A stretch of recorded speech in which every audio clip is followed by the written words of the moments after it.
It definitely works. Good morning, everybody, and welcome. We're just running a few minutes late. We just wanted you to indulge us. We are waiting for the Deputy Minister. The Deputy Minister's flight was delayed a bit because of the weather. He has landed. He's on his way to the venue. So if you can just indulge us a little bit, we'll start slightly. In terms of our program, we're supposed to start at 10:30. But as soon as the Deputy Minister arrives, we will start with today's proceedings. Thank you very much for your indulgence.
Good morning again, everybody.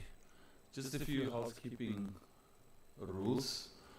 As you go out of the door and you turn left, right at the end of the passage, that's where you have your ablution facilities.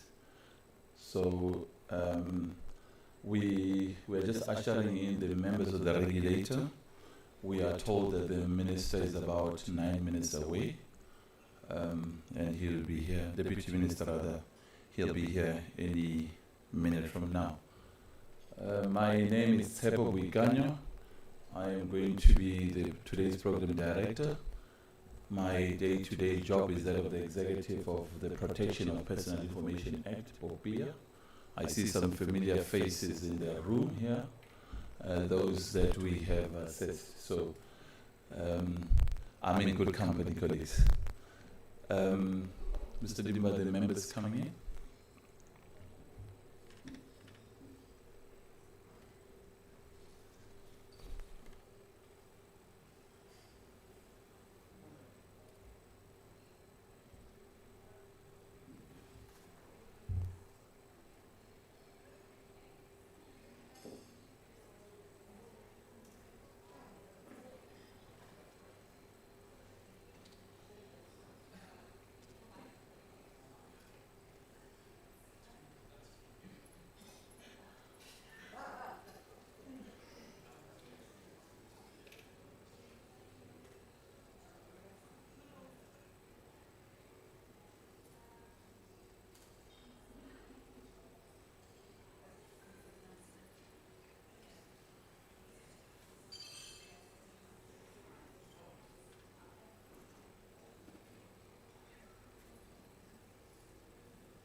Good morning, Sanibonani, Huemore. Let me, on behalf of the Information Regulator, welcome all of you. As I've already introduced my name, I am Tsepo Buikanyo, and I am the executive of PAIA. I'm honored, ladies and gentlemen, to welcome you today on behalf of the Information Regulator. Today is a celebration of the International Day for Access to Information, known as IDUAI. This year's theme, reflecting on 25 years of access to information law and making it fit for purpose in the digital age, resonates deeply with our legislative mandate. The Deputy Minister will be joining us very shortly, and when he comes, we will welcome him. But I would like to welcome the members of the regulator that are here, Mr. Mfana Guala, Ms. Alison Tilly, and Advocate Lebogang Stroh. Let me also welcome the various representatives from the sectors, which includes civil society, the public and the private bodies, which includes the banks, the government departments that are here today with us, the municipalities, the universities, the artists firms that are present in the room, and those, all of us that are joining us virtually. Let me also take this opportunity to welcome my colleagues on EXCO and the staff of the Information Regulator. Just maybe a little bit about the IDUAI.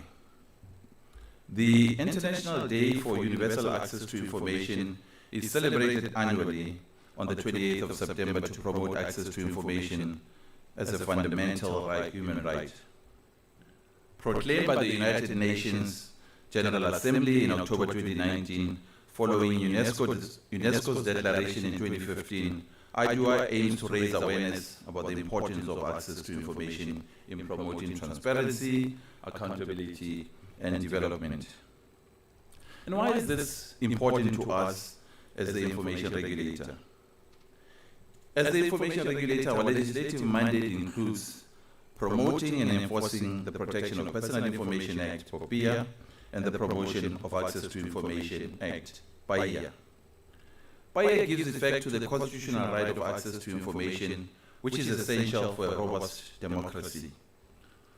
Our role is to ensure that individuals have access to information held by both public and private bodies, subject to certain limitations. The importance of IDUAI to the Information Regulator. The celebration of IDUAI is crucial to the Information Regulator as it aligns with our mandate to promote access to information. By reflecting on the past 25 years of access to information law and exploring ways to make it fit for purpose in the digital age, we can better understand the challenges and the opportunities in this area. By celebrating IDUAI, the regulator reaffirms its commitment to ensuring that individuals have access to information which is essential for the exercise of their rights and their freedoms. I would like to take this moment, ladies and gentlemen, to apologize for the absence of our chairperson, Advocate Pensitla Kula, who would have loved to be present at this event, but unfortunately had to travel abroad due to work commitments. Additionally, our CEO, Mr. Mosalanyana Mosala, was scheduled to be here with us, but couldn't attend due to the loss of his sister. As the regulator, we offer our condolences to Mr. Mosala and his family during this very difficult period. This event is being live streamed, allowing those who couldn't join us in person to participate and engage with the discussions. We appreciate the participation of all the stakeholders present today. Please be advised that today's event is being live streamed and photographed. If you do not wish to have your image or your voice recorded, kindly inform our team and we'll ensure that your preferences are respected. Unfortunately, when we sent out invitations for this celebration, the response was very overwhelming, and we couldn't cater for everybody. We apologize for any inconvenience that this might have caused and appreciate your understanding. Let us use this opportunity, ladies and gentlemen, to reflect on the importance of access to information and how we can work together to promote transparency, accountability, and development in our society. With these words, it is my pleasure to introduce Mr. Mfana Guala, a part-time member of the Information Regulator. Mr. Guala will set the stage for today's celebration of IDUAI with his opening remarks. With his expertise and his experience, he'll provide valuable insights into the significance of this day and the importance of access to information in our society. Please join me, ladies and gentlemen, in welcoming Mr. Mfana Guala. Let us give him a round of applause. I'm not Mr. Mfana Guala.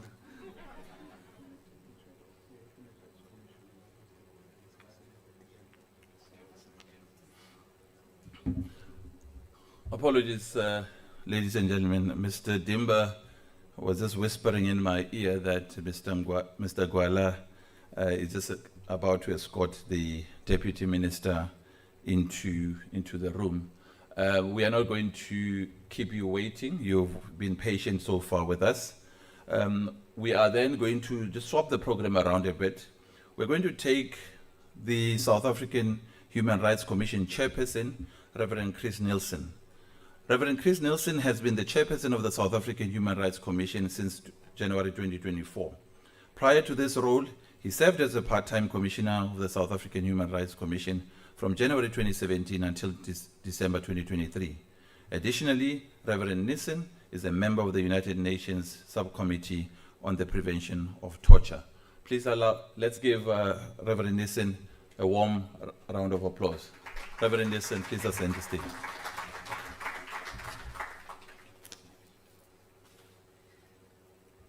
Good morning, Program Director. It's a bit unprotocol to speak before the Deputy Minister, and I hope that he will understand. But greetings to the Deputy Minister, and also to, in her absence, the Chairperson of the Information Regulator, Ms. Pansy Tlakula. And then please accept also from the Human Rights Commission our condolences to the CEO's family. Please, if it can be conveyed. To all of you present today, colleagues, commissioners, fellow commissioners from the Information Regulator, colleagues at work, and also our office in the KZN, the PM is here, Ms. Praveshi, fondly known as SPP, civil society, media, this Minister, Minister Nel. Well, greetings to you, sir. And as I said, it's a very bit unprotocol, but I know you.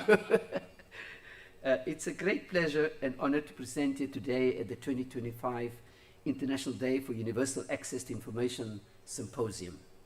The right to access information is a fundamental human right which empowers individuals, communities, and society at large to participate in this constitutional democracy.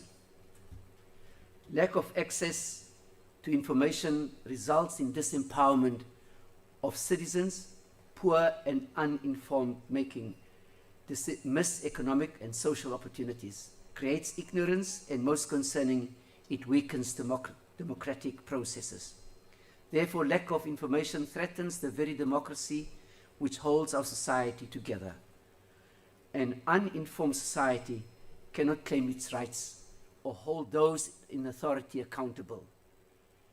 It is not enough to merely have the right to seek information, but individuals ought to also have the right to receive the information they require to make informed decisions and be active participants in our growing democracy. As the Commission, we support and commend the Information Regulator insightful decision to localize the IDUAI theme and to use this commemorative symposium as an opportunity to reflect on 25 years of access to information law in South Africa and exploring ways to make it fit for purpose in the digital age. 2025, the digital age, is no longer something we talk about as yet to come. We have it now, and therefore reflecting on access to information laws in the context of this age speaks to the Information Regulator's intention to respond to our current reality. Out here and now, our daily lives are digital. Despite there still being challenges of access to these platforms for the more marginalized people in our country. Access to the information laws have undergone a number of developments over the years. All these have propelled us closer to ensuring greater transparency and accountability, whilst keeping abreast with our changing society. The intended symposium objective to revitalize the National Information Officers Forum is a progressive step in the right direction, particularly in addressing administrative and capacity challenges which plague the effective implementation of access to information legislation. We are confident that following the summit, more public entities will be encouraged to publish Section 50 notices. In other words, the Section 50 notice of PAIA in efforts to eradicate the culture of secrecy and promote transparency and accountability, which are essential for democracy. As the Human Rights Commission, we commend the Information Regulator under the leadership of Advocate Pansy Tlakula for its leadership in championing for transparency through its mandate. We wish you a successful summit that will yield the desired outcomes, and not only for your institution, but for the people of South Africa. I thank you.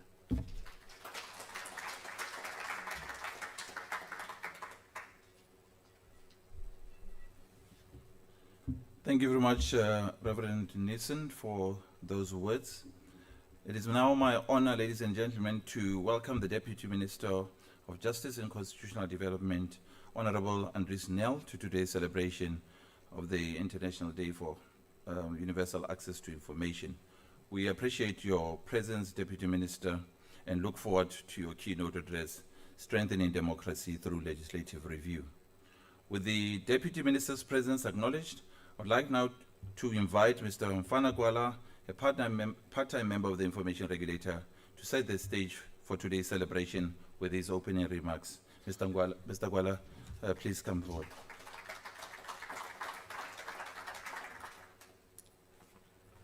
Thank you, Program Director, Deputy Minister of Justice, ladies and gentlemen, distinguished guests, friends in the cause of transparency, welcome. Although we're meeting here today, it's a very rainy, it's dull, it's gloomy, but I think it will be in order to say a warm welcome to the International Day for the Universal Access to Information. And for those who are joining us online and participate streaming the session on our YouTube channel, you are also most welcome. We look forward to engaging with you all on the right of access to information. Thank you for taking the time to be here today and commemorating this day with us. Yeah, so don't be surprised, ladies and gentlemen. I am short-sighted, so I know I look very good with my glasses. But unfortunately, when I have to read, I have to take off my glasses. We acknowledge, and unfortunately the chairperson of the regulator wanted to be here, but as you know, everybody wants a piece of her. She had, we had just traveled now, and she had to travel again to the Philippines, and we hope that those typhoons, is that me? Sorry. Okay, so I shouldn't touch. So I'm sure you would have loved to be here. So apologies for her on her behalf. And the problem is that everybody, even here in South Africa, they want a piece of her. When there's supposed to be an interview for anything, if she sends us, people take exception to that. But unfortunately, you know, we're a committee of 5 commissioners, and we have to share the responsibility. Today we gather not only to commemorate a milestone 25 years since the enactment of the Promotion of Access to Information, but to reflect deeply on its journey, its impact, and its future in a rapidly evolving digital landscape. 25 years ago, this law was born out of a bold vision to empower citizens, hold institutions accountable, and nurture a culture of openness. It was a declaration that information belongs not to the few, but to the many, that democracy thrives when the truth is accessible, and the secrecy, when unchecked, corrodes the public trust. And indeed, over the past quarter century, we have seen remarkable progress. Investigative journalists have unearthed corruption. Civil society has mobilized around facts. Citizens have demanded better services, better governance, better outcomes, armed with the power of information. But as we celebrate, we must also confront a sobering reality. The world has changed profoundly. We now live in a digital age where data flows faster than regulation, where misinformation spreads more rapidly than truth, and where algorithms, not just officials, shape what we see, know, and believe. The tools of transparency must evolve or risk becoming obsolete. First, it means, so what does it mean to make access to information law fit for purpose in the digital age? First, it means modernizing the definition of information. No longer can we limit it to paper records, static documents. Information today includes metadata. Mr. Dimba, I'm sure he can explain what that does mean. Digital communication, algorithm decisions. In fact, the conference that I attended recently, they now talk about agentic AI. We were told about generative AI, now we're told that there's agentic AI, which can plan, implement independently of anybody. So the laws must try and catch up with that. So digital communication, algorithmic decisions, and real-time data sets, our laws must reflect this complexity. Second, it means ensuring digital accessibility. A right to information is meaningless if the platforms are inaccessible, the formats unreadable, or the system too opaque for ordinary citizens to navigate. We must invest in user-friendly portals, multilingual access, and inclusive design. Third, it means protecting the integrity of information.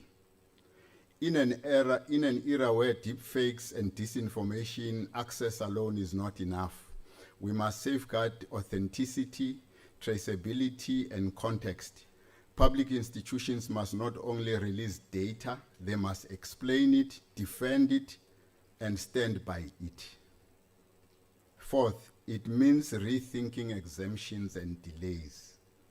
The digital age demands speed. Waiting months for a response in a world of instant communication undermines the very spirit of the law.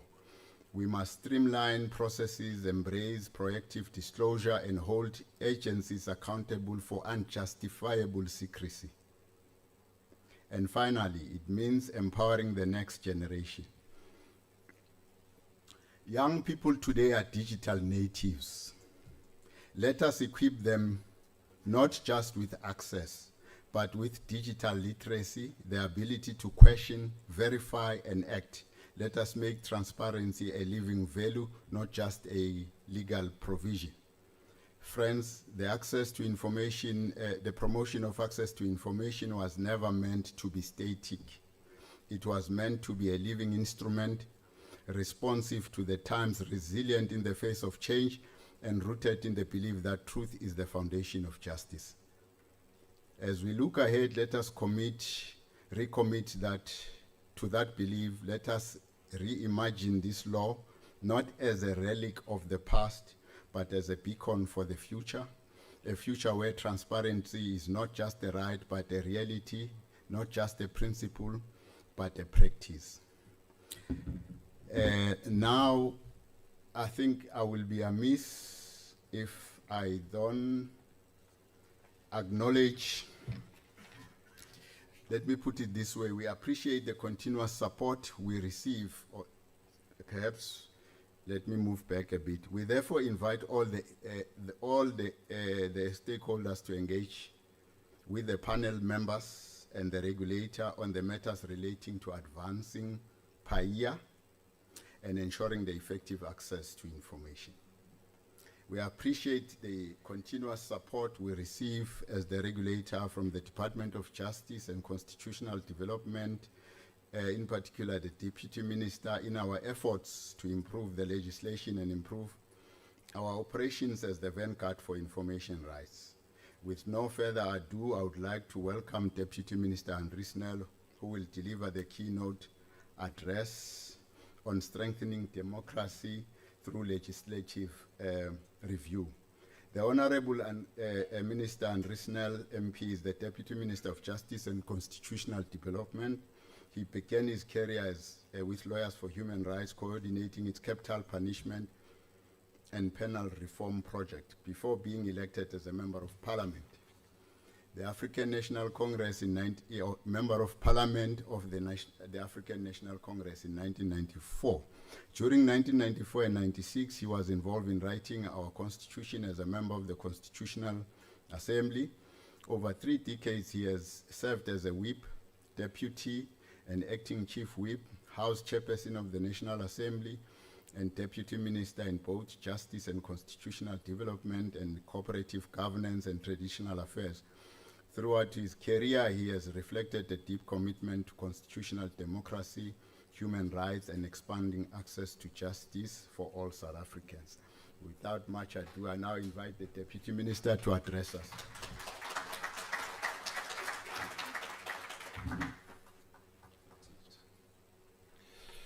Thank you very, very much, Program Director, and a very, very good morning. A very warm greetings on a cold morning. My sincere apologies. It's not my habit to be late, but when you are sitting in an aeroplane looking at your watch and looking at your watch and looking at your watch, there's not much you can do. Thanks to the wonderful blessings that we are receiving from the sky, the aeroplane that I was meant to get here in couldn't take to the sky, or at least it was delayed by 45 minutes, so apologies for that. Program Director and Chairperson and members of the Information Regulator, both physically present as well as doing duties afar, Chairperson of the Human Rights Commission, distinguished guests. It is really a very, very pleasurable occasion to be at this very, very special event as we celebrate this year's International Day for Universal Access to Information, and also as we reflect on 25 years of the Promotion of Access to Information Act. But before we venture much further, I do think it would be proper that we all rise, whether in body or in spirit, and recite the preamble to the Constitution of the Republic, because I think that is the foundation of everything that we do, also access to information. Don't worry, those of you who don't have a constitution with you, I will come to your assistance. We, the people of South Africa, recognize the injustices of our past. Honor those who suffered for justice and freedom in our land. Respect those who have worked to build and develop our country.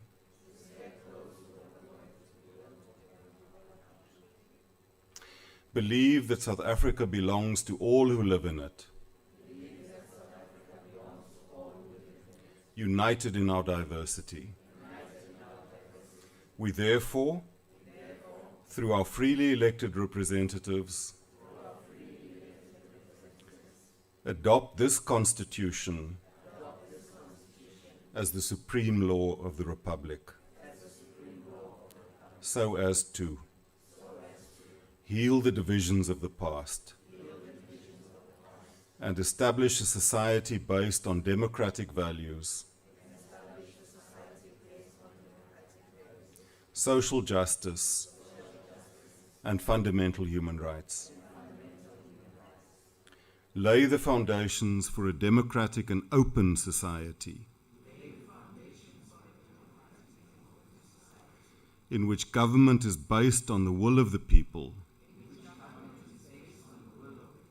and every citizen is equally protected by law. Improve the quality of life of all citizens and free the potential of each person. Build a united and democratic South Africa, able to take its rightful place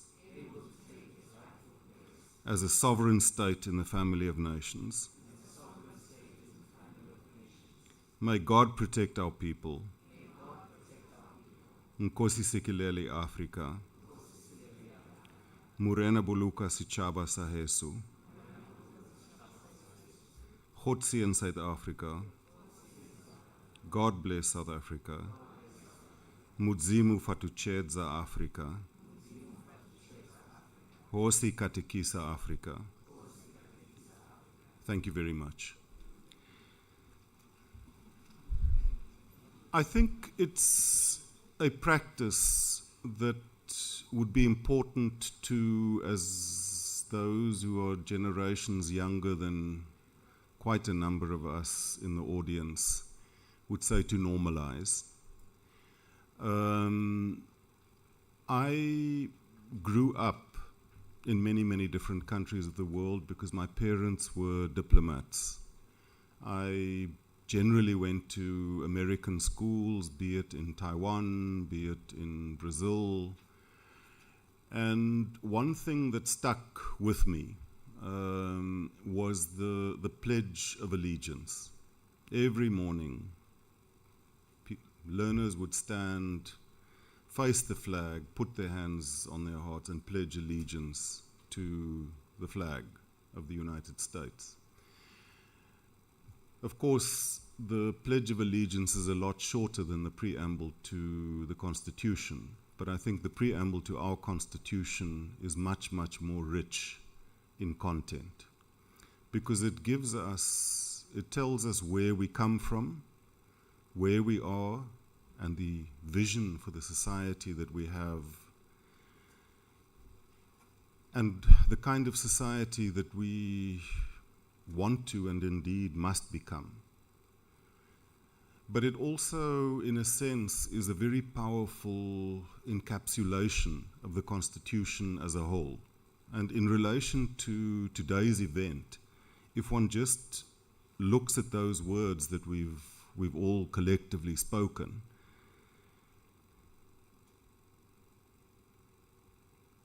we talk about recognizing the injustices of our past.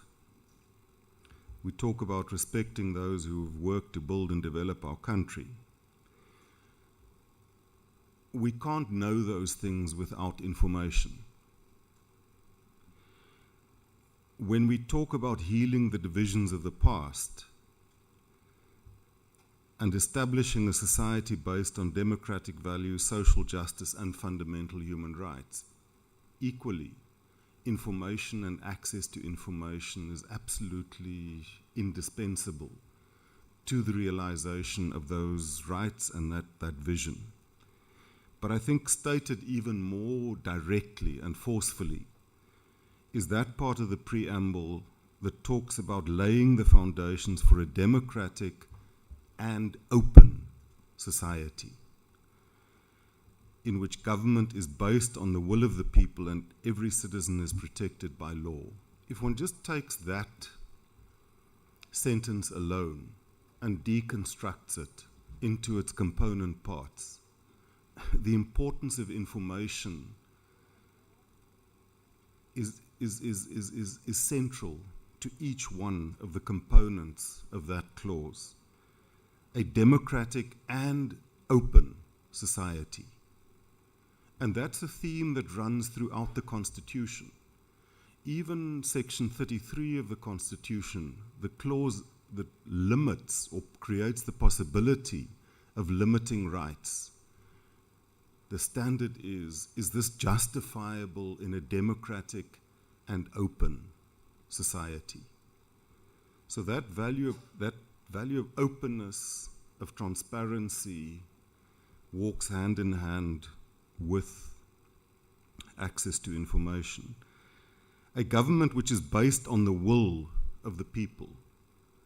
How is it possible for a government to be based on the will of the people if people don't have the information in order to form a will. Every citizen is equally protected by law, but in order to have the full benefit of the protection of the law, you also need information. You need information both about what the law is, how to access the means to enforce those rights, but also the information necessary to make use of those mechanisms in order to enforce your rights. And I'm not going to be inspired by the chairperson of the Human Rights Commission in his other capacity and deliver a sermon, much as I am very tempted to, and do a very, what do you call it, the theologians and exegesis, what? Yes. But thank you very, very much for the invitation, and I also want to convey the very warm regards of Minister Mamuluku Kubai, who's delegated responsibility for this area to me. It is also personally very, very significant because I had the good fortune of being Deputy Minister of Justice in the period 2009 to 2013. It was in that period where the South African Law Reform Commission had investigated the protection of personal information, had delivered a report, and maybe not for the most noble of reasons, there was a lot of pressure to process that report and to take legislation to Parliament because the World Cup was on our doorstep. And we were told this legislation is an absolute deal breaker. Who's the person again now? What, when we said the character who signified Philip, yes.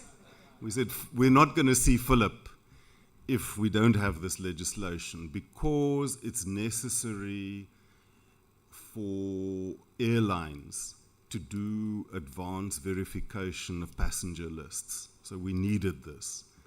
Of course, our legislative process being our legislative process, the legislation was passed way after the World Cup, way after Philip had come and gone. But nonetheless, I think it did add a degree of urgency which did propel the legislation, and I then handed the baton over to my very good friend and comrade, former Deputy Minister John Jeffrey, who took that baton forward and saw through I think the legislation was formally came into operation on the 19th of November 2013, a few months after I had been packed off to local government. And then the Information Regulator was established and started its operations on the 1st of December 2016. So I think that is, in that context of that journey, which I know was also not an easy journey. And for the Information Regulator, I know it's still not an easy journey, amongst others, because of the issue of resources.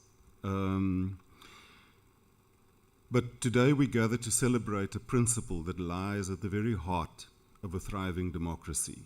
Every empowered community and every accountable institution, the universal right of access to information. In 2015, UNESCO declared the 28th of September as the International Day for Access to Information. 4 years later, the General Assembly formally adopted it, thereby signaling to the world that transparency and access to information are not optional, but absolutely essential to democracy. The UN has long recognized that access to information is not a privilege, but in fact a very, very fundamental human right. Enshrined in Article 19 of the Universal Declaration of Human Rights and echoed in the International Covenant on civil and political rights, this right empowers individuals to seek, to receive, and to impart information freely. This right goes to the very heart of democracy, as we saw in our own preamble to our own constitution. On this International Day for Universal Access to Information, we reaffirm a simple yet very profound truth, that information indeed is power. And as we know with power, power can be power for good, it can also be power for bad and very bad. But more importantly, access to information is empowerment. It's a bridge between people and democracy, between questions and answers, between rights and realization. Across continents, access to information laws have become the cornerstone of open democratic societies. These laws enable civil society to hold power to account and individuals to make informed decisions about their lives and their futures. Access to information is not just legal instruments. They are lifelines of democratic participation. Yet we must recognize that access to information is not equal. In many parts of the world, access to information laws remain weak or non-existent, implementation is inconsistent, and digital divides persist. And this day reminds us that our work is far from done. We must continue to advocate for stronger, more inclusive and more enforceable access to information frameworks, ones that serve all people regardless of geography, gender, or socioeconomic status. The UN's commitment to access to information is woven into the fabric of the 2030 Agenda for Sustainable Development. Under Goal 16, we were called upon to, quote, ensure public access to information and protect fundamental freedoms, close quote. This is not just a target, it is a global imperative. UNESCO, as the custodian of this goal, monitors progress through indicator 1610.2, tracking how countries adopt and implement access to information laws. It looks at the existence of access to information legislation and effectiveness of oversight mechanisms. Some of the key issues globally relate to gaps in enforcement, limited institutional capacity, and low awareness of the right to access to information. Last week, UNESCO reported that currently 139 nations have freedom of information laws in place, covering 90% of the world's population. People all over the world filed 6.4 million information requests in 2024. Yet UNESCO states significant gaps remain. Only 55% of people in Africa live under access to information protections. According to the African Network of Information Commissions, as of July 2024, 29 African countries have enacted access to information laws as recognized by the UN. While many African countries face challenges in the effective implementation of these laws, such as bureaucratic hurdles and lack of awareness, where these laws are effectively implemented, it significantly promotes accountability and improves service delivery. This is why continuous efforts are needed to strengthen these laws as they contribute to democratic governance across the continent. Access to information is particularly important to us in South Africa because of our history. During apartheid, access to information was deliberately restricted and tightly controlled by the state as a means of maintaining power and suppressing dissent. Secrecy was the defining feature of the apartheid state.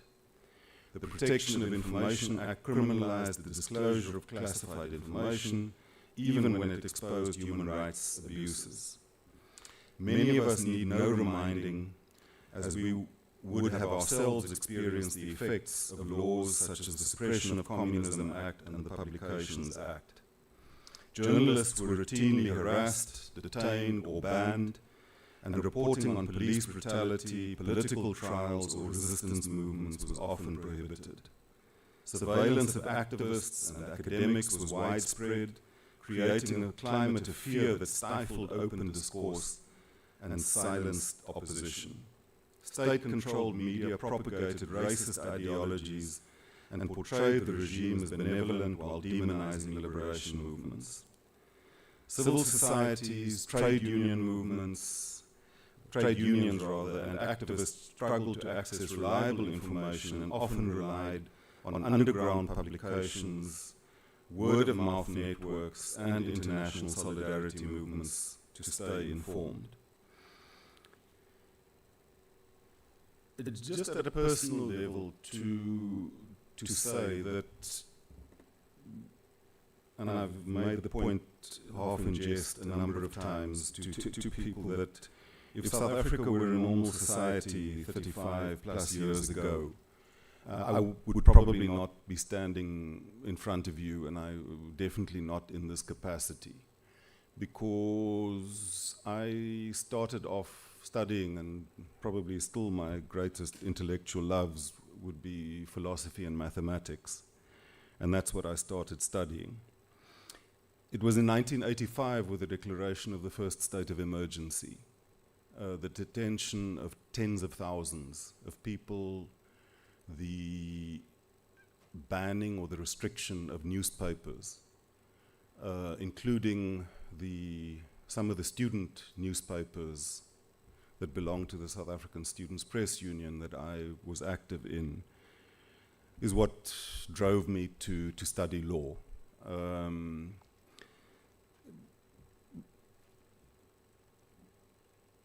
And I mean, that time,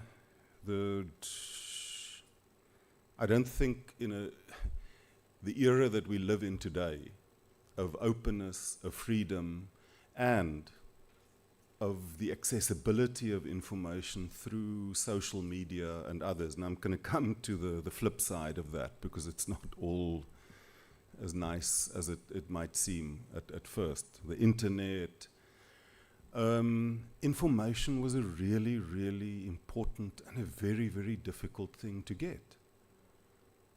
I mean, I'm sure that there would be quite a number of people in this room who would have had the experience of fiddling with a little shortwave radio at odd hours of the night, trying to pick up Radio Freedom being broadcast either from Zambia or from Madagascar or from Ethiopia, from Khartoum, or from Dar es Salaam. And I mean, it was a real skill to be able to tune a radio to pick up Radio Freedom, because there were very, very powerful jamming devices. And even when you got through, you had to listen very, very carefully to, I mean, just publications. I mean, I don't know, there were many, many of us who brought in many, many publications in various ways. And those things were so precious once you were able to get it into the country, to very clandestinely distribute it and make sure that people had access. You could copy it surreptitiously late at night at university when no one else was in the library and things like that. But information was at a real, real premium. And more so during times like the state of emergency, where part of that repressive machinery was exactly to deprive activists of information so that they couldn't organize properly, but also, and in many cases, and I know the chair of the Human Rights Commission is very passionate about this, but also to deprive people of information in order to sow division and suspicion amongst activists, sometimes with very, very, very brutal and terrible results. So I think for that, on the backdrop of that past, I think it just accentuates the importance that we do and must continue to attach to information. And in response to this legacy in 1999, The Open Democracy Bill was introduced into Parliament at the same time when the Promotion of Equality and Prevention of Unfair Discrimination Bill and the Promotion of Administrative Justice Bill were introduced. From the Open Democracy Bill, 2 pieces of legislation were enacted during the course of 2000, namely the Promotion of Access to Information Act and the Protected Disclosures Act.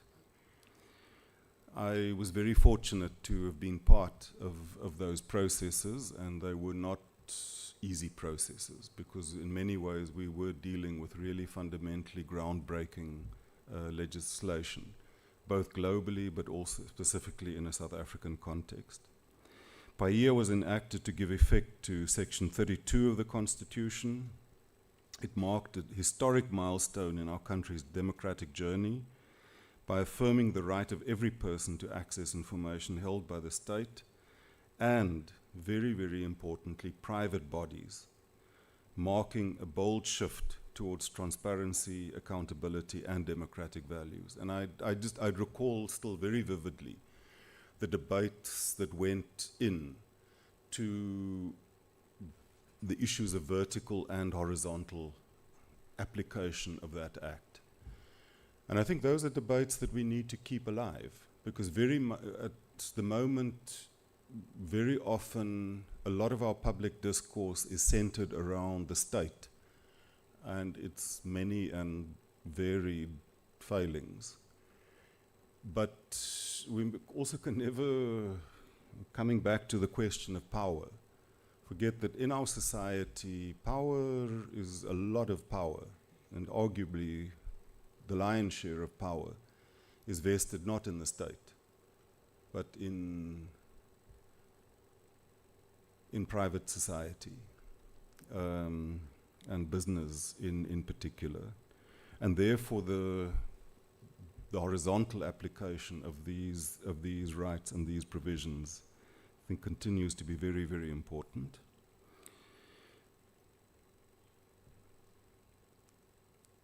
PAIA was designed not only to empower people, but also to strengthen democratic institutions by making them more responsive and accessible. It was one of the first laws of its kind on our continent, setting a precedent for other nations seeking to institutionalize the right to know. As PAIA is 25 years old this year, I want to quote from the Information Regulator's 2025-26 Annual Performance Plan. Quote, "Unfortunately, evidence from the regulator's work shows that 25 years later, PAIA is honored in the breach rather than in compliance by the holders of information in public and private sectors. For example, both public and private bodies still largely fail to comply with their reporting requirements in terms of sections 32 and 83(4) of PAIA. These reports are intended to show how the public and private bodies are handling requests for information. In the 2023-24 financial year, only 278 out of 853 private or public bodies, national departments, provincial departments, local government, public entities, universities, and TVET colleges submitted their PAIA annual reports to the regulator. This marks an overall compliance rate of about 33%. Now, I know there's a big public debate around whether 33% should or shouldn't constitute a pass, but I think we can all agree that in this context, 33% cannot constitute a pass. Private bodies can also be called by the regulator to submit annual performance plan 2025-26, these reports, and in the same period, out of over 2 million registered private bodies, only 34,460 submitted their reports, less than 2%. This state of affairs demonstrates that more effort must be made by all stakeholders to improve compliance levels on PAIA, close quote. The regulator continues to say that, therefore, in this financial year, it will initiate a process of effecting legislative amendments to PAIA to enable it to develop and issue regulations on PAIA to modernize the legislation, to make it fit for purpose, and to respond to changes in society that have been brought about by changes in technology, and to strengthen the regulator's enforcement powers in relation to PAIA.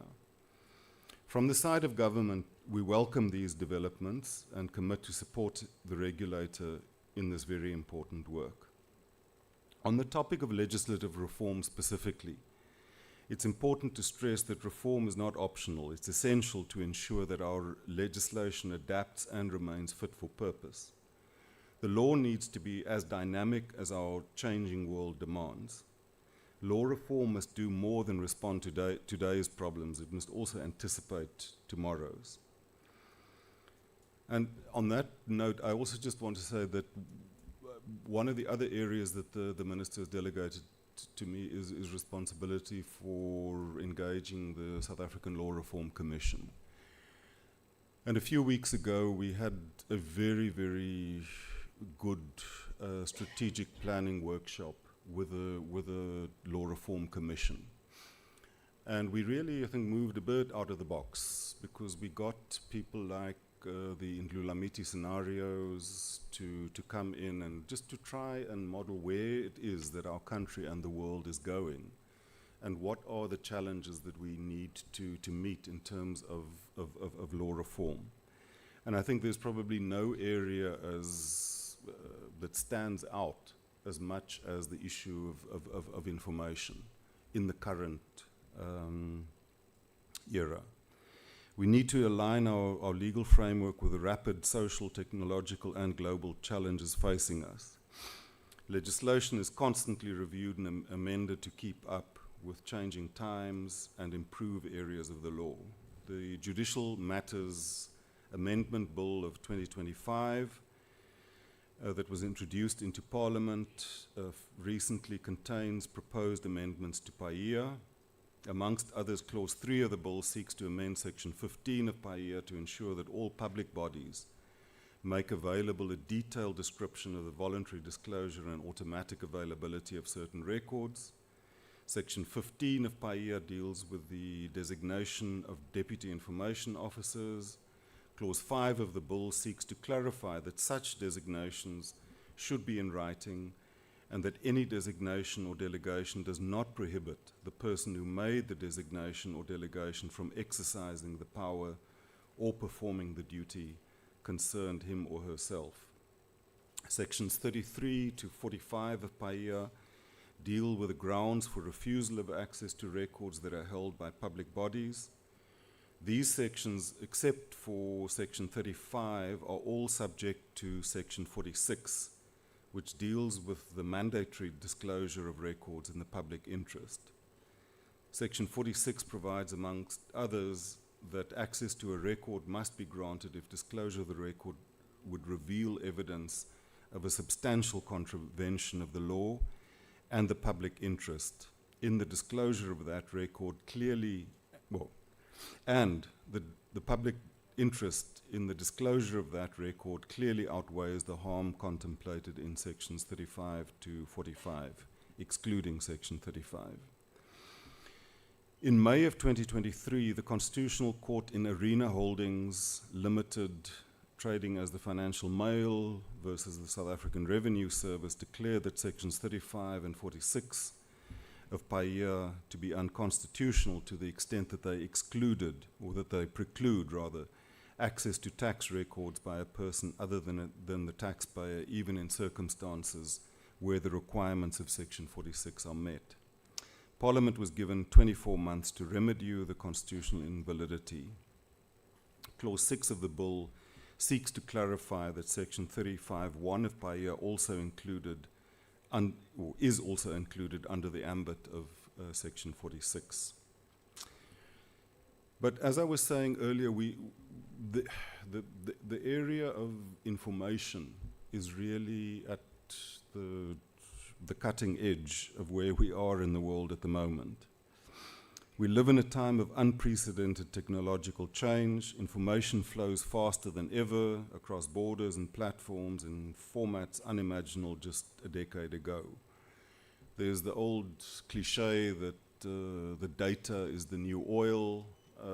Indeed, I think it, as so many cliches, they do have a basis, a foundation, in fact. We live in an era of algorithms, artificial intelligence, and data-driven decisions. In today's digital age, the right to access to information is no longer confined to dusty archives or government gazettes. It lives and breathes online, on websites, on social media platforms, and open data portals. But with this digital revolution comes new challenges. Algorithmic opacity, data monopolies, misinformation and disinformation, breaches of privacy, surveillance, and issues around cybersecurity. With innovation comes complexity, and it's against this reality that the review of PAIA must take place.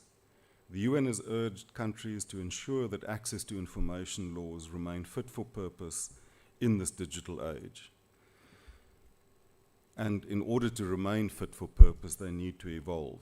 They must embrace digital realities, ensuring transparency in automated decision-making, safeguarding access to public data, and protecting whistleblowers in the digital realm. Digital rights have expanded the scope of access to information, transforming it into a dynamic, real-time experience.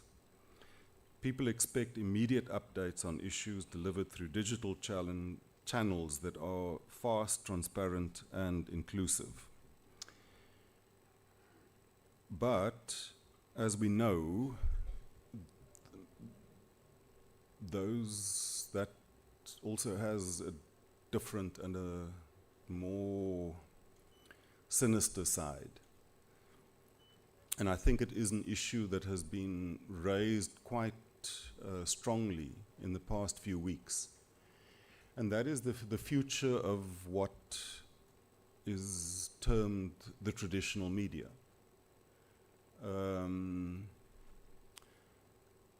And I'm not going to be an advocate to say that the traditional media are angels and darlings. I mean, traditional media is a business. It has its own interests. It's not value neutral.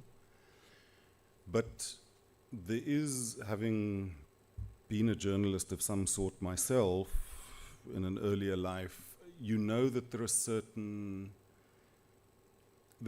protocols, there are certain values, there are certain processes that you follow in gathering information, putting that information together, of testing that information, certain ethics around the use of that information.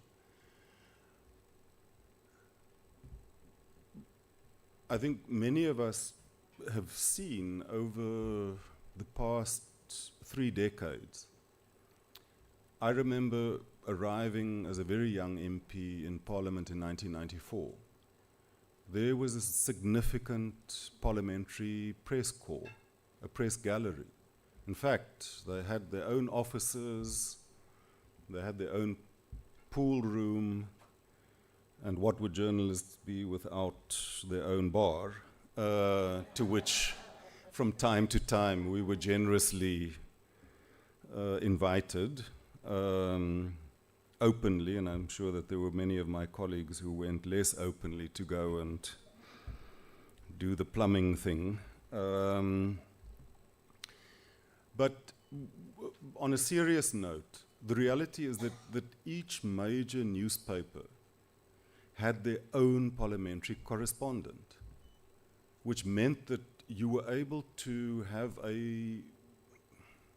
within the confines of the media as it then stood, at least the semblance of a diversity of views.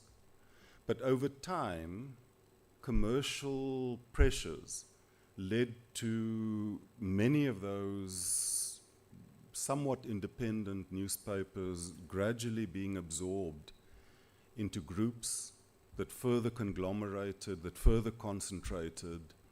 And as they concentrated, the drive for profit also meant, one, a juniorization of journalists, two, pressure to have so-called, all of that nice corporate language, shared services, whatever.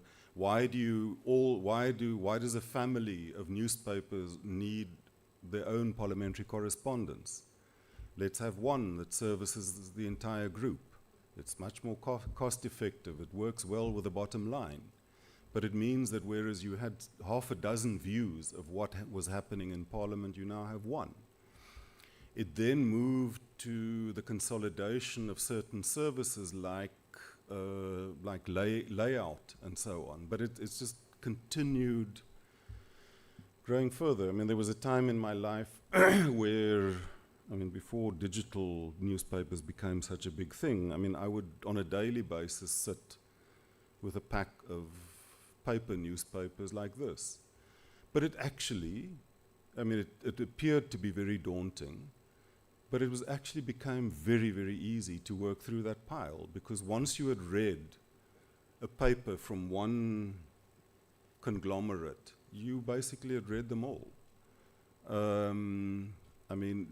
Initially at least there was some variation in layout, and after that, I think they didn't even bother to keep up that pretense. So, what has come in its place? A plethora of online sources of information that are not tested, not verified, in many cases deliberately fabricated, and with the power of artificial intelligence, that ability to manufacture, to falsify has increased exponentially, where it's reaching the point that, even a fairly cynical and skeptical person like myself struggles very often to say, hey, but is this recording, is this image, is this thing real or not? Somewhere there's that rude word radar and detector that goes off and tells but this thing, to use the words of the late Minister Gordhan, the dots don't connect. This thing doesn't make sense. But it's becoming increasingly difficult. So I think with these expansions come a new set of responsibilities. Access to information must be balanced with the right to privacy and data protection. As more public records and personal data move online, our laws must evolve to define what can be disclosed and what must be safeguarded. Just a very quick reminiscence again. When I served on the Justice Committee with Advocate Johnny de Lange, we went on a parliamentary study tour to the United States and Canada, and that was where I, for the first time, experienced what we now call the Financial Intelligence Center, but it was the US version. And they took us to their first line of investigation. And you could type in Andries Nel, and the profile that would emerge would be frightening. It could tell you what is your address, who are your neighbors, what cars you own, firearm, your marital status, your tax status, what. How did that database come about? It came about in the Reagan era, where funding for local government, federal funding for local government, was being cut. And those local governments needed to find alternative sources of generating revenue. And what did they do? They sold off their databases. Those things were bought up by corporates and by government and consolidated into these databases. So information that in and of itself would be fairly innocuous if you had to go from office to office to office to access it. But the moment that got consolidated into one easily accessible database, it really made the leap from quantity to quality, and it became something very, very different. And I think that's what we sit with. So digital rights frameworks push for stronger protections against surveillance, data misuse, and breaches, ensuring that transparency never comes at the cost of personal security. Equally important is the role of tech platforms, algorithms that now shape what information we see, the digital rights demand accountability. Access to information laws must address the role of artificial intelligence in information dissemination and decision making. I'm not even going to start ad-libbing about AI because then I won't finish. Algorithmic transparency and accountability are vital, especially when these technologies are used by public institutions. People need to know why certain content is promoted or suppressed, and how platform policies affect public discourse. This calls for greater transparency in content moderation and algorithmic decision making. I think many of us have had the experience of just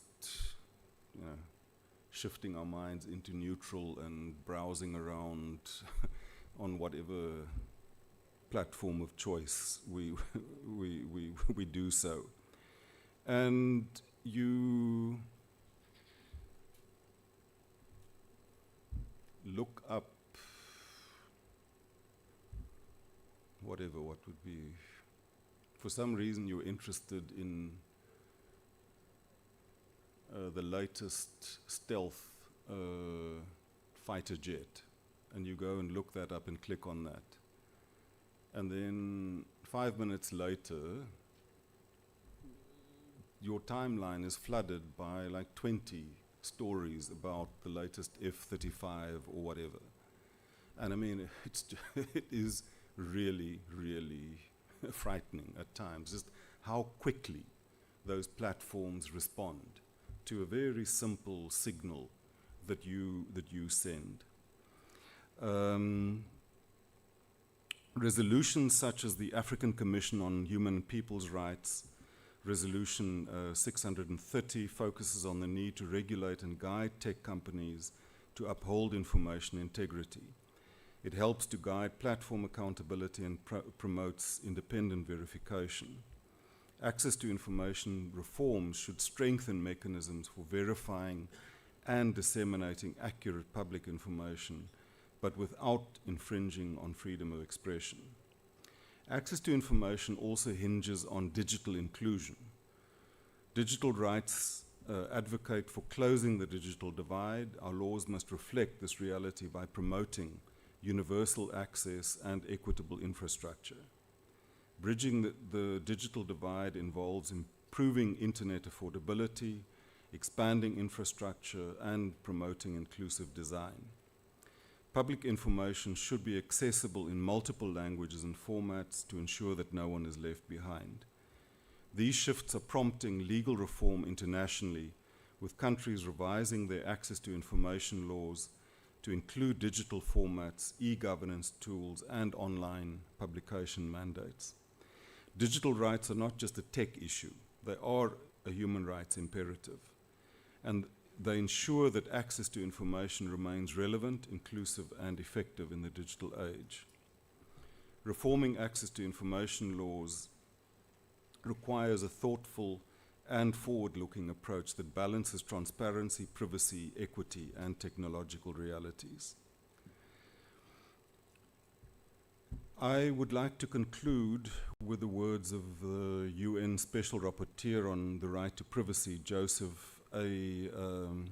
Kanatachi, when he said that, quote, "The tripod of enabling rights, privacy, freedom of expression, and freedom of access to information existed before the advent of digital technologies. So did the right to dignity and the free, unhindered development of one's personality." Remember the preamble to our Constitution, for every person to realize their full potential. Digital technology has, however, resulted in a huge impact on these rights, both offline and online, where today netizens generate tens of thousands of more data sets about themselves than they did 2 decades ago, close quote. My last anecdote. I have an odd and curious mind that sometimes leads me to do what might be regarded as strange things. But one night I was sitting with my successor, former Deputy Minister John Jeffrey, and there was a couple sitting at the same restaurant, and quite a number of glasses and bottles had passed their table. And when they stood up to go, it was a man and a woman. The woman went to a car, but I could see that she was overcompensating as she walked. You know, so she was walking very properly, too properly. She got into a car and she reversed into John Jeffrey's car. Fortunately, no big damage. But I mean, John Jeffrey, being John Jeffrey, of course, upped and ran and and talked and came back. The only details was I think a first name and the fact that this person worked at a bank. So for some odd reason, I thought, okay, when I got home, let me try to ascertain who is this person. Half an hour later, I knew not only which bank she worked at, but what outfit she was wearing the previous day. I also knew what church she goes to and what her body mass index is. So I think just to make the point that there is a real need for protection of private information, but also for information and education and awareness among citizens about the need to be cautious and careful about what it is that you put out there about yourself, but also those near and dear to you, your children, your spouse, your partner. So I think we need to see these rights not in isolation, but as interconnected. As we start the discussions on making PAIA fit for the digital age, let us use this International Day to uphold transparency and access to information. Let's strengthen our own laws, close the gaps, and ensure that every person can access the information they need to live informed, empowered lives. Let it be a call to each of us here to deepen our democracy by defending the right to know, because when information flows freely, societies flourish.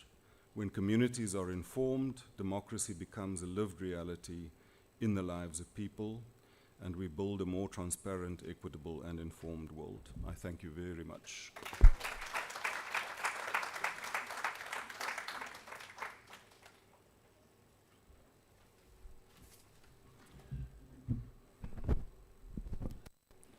Thank you very much, Deputy Minister, for your thought-provoking address.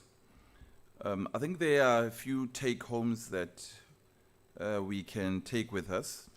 Your reminder of the preamble to our Constitution and its relevance to today's celebration, and the ideals of creating a democratic and open society in which government is based on the will of the people as enshrined in our Constitution, which resonate deeply with the principles of access to information. By ensuring that citizens have access to information, we empower them to participate fully in our democracy and to hold our government accountable, thereby giving effect to the will of the people. Your words serve as a very powerful reminder. Thank you very much, Deputy Minister. Ladies and gentlemen, let's give one more time a warm round of applause to the Deputy Minister. I thought that everybody had tea this morning, and I thought that we are going to be warm. That applause is not warm at all. Let's try it one more time. We're getting into our panel discussion, and it is for our panel discussion, it is my pleasure to introduce our esteemed moderator, a colleague of mine on EXCO for today's session, Mr. Mokilane Dimba, who is the executive that is responsible for EDUCOM, Education and Communication at the Information Regulator. With his vast experience in leading public policy training and advocacy on transparency and accountability, Mr. Dimba has really been a driving force in promoting information rights. Today's session will delve into critical issues of denied and delayed access to information, exploring how it jeopardizes the realization of rights. With Mr. Dimba's moderation, we can expect a thought-provoking and insightful discussion that will shed light on this topic. Please join me with a round of applause in welcoming Mr. Dimba.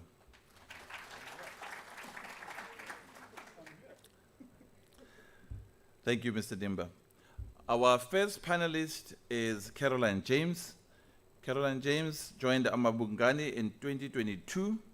As a lawyer, Caroline's interests are in freedom of expression, access to information, and state accountability, and she has sought to weave those interests together in her work and academic study. Please come up, Caroline James, and let's give a warm round of applause. Thank you very much for coming up, Caroline.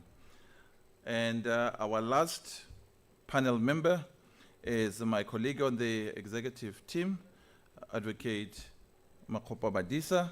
She's the acting executive of PAIA. Let's give a warm round of applause. With that said, Mr. Dimba, over to you.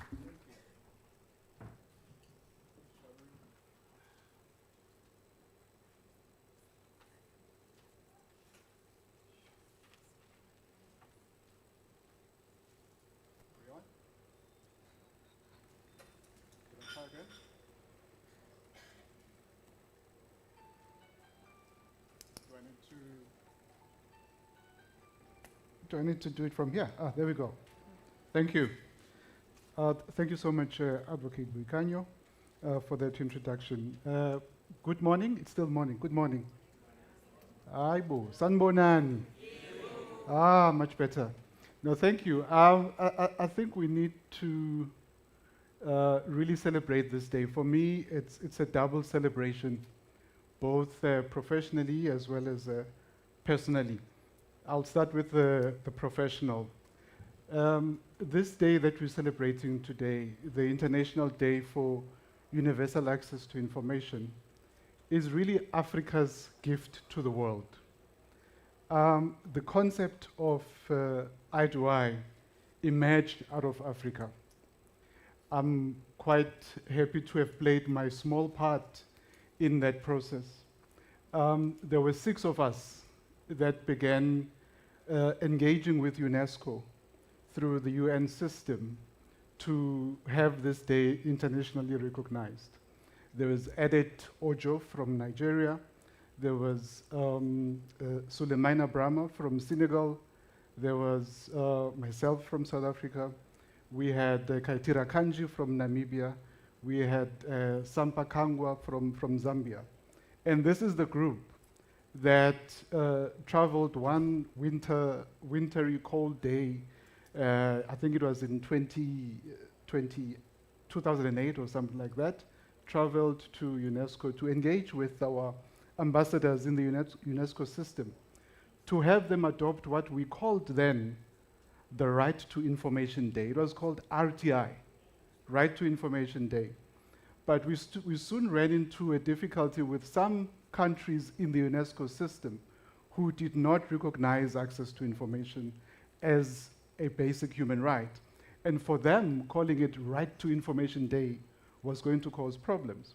So typical with all UN activities, it became a matter of compromise.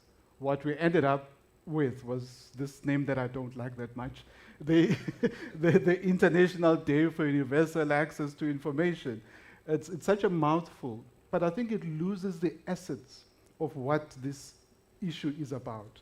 And I'm quite grateful to the DM for really contextualizing what we're going to be talking about today within a human rights framework, within the context of a country that is seeking to transform itself from being a closed society into an open society. An open society where the free flow of information enhances the dialogue between those that are exercising public power and those on whose behalf that public power is being exercised. So what the DM shared with us here today was this idea that you need the free flow of access to information to enrich the delivery of public services from those that are supplying them and to those that are receiving the public services. You need that free flow of information to enrich democratic process, to ensure accountability for the usage of public resources and for the honest allocation of public services. So I'm quite happy that we are here. This work started 10 years ago, and today we are celebrating 10 years of having this day internationally recognized as the Right to Information Day, I still call it. But also on a personal side, it's a double celebration for me, because I always remind my colleagues, my last born son was born on the 28th of September 2015, exactly on the day, the week, and the year that the UN endorsed or passed this resolution. So I'm very excited, and I'm hoping that this excitement will be contagious today. We are gathered here, we have a very excellent panel who are going to elaborate and amplify some of the issues that the DM laid out for us earlier. I think it was a great start, because we want to say, we have this right enshrined in our Constitution, but does practice actually live up to the ideals that are underpinning this right? So we've invited Caroline James from Amabungane to really give us a perspective from the side of those that seek information from all of you. Some of you are deputy information officers here.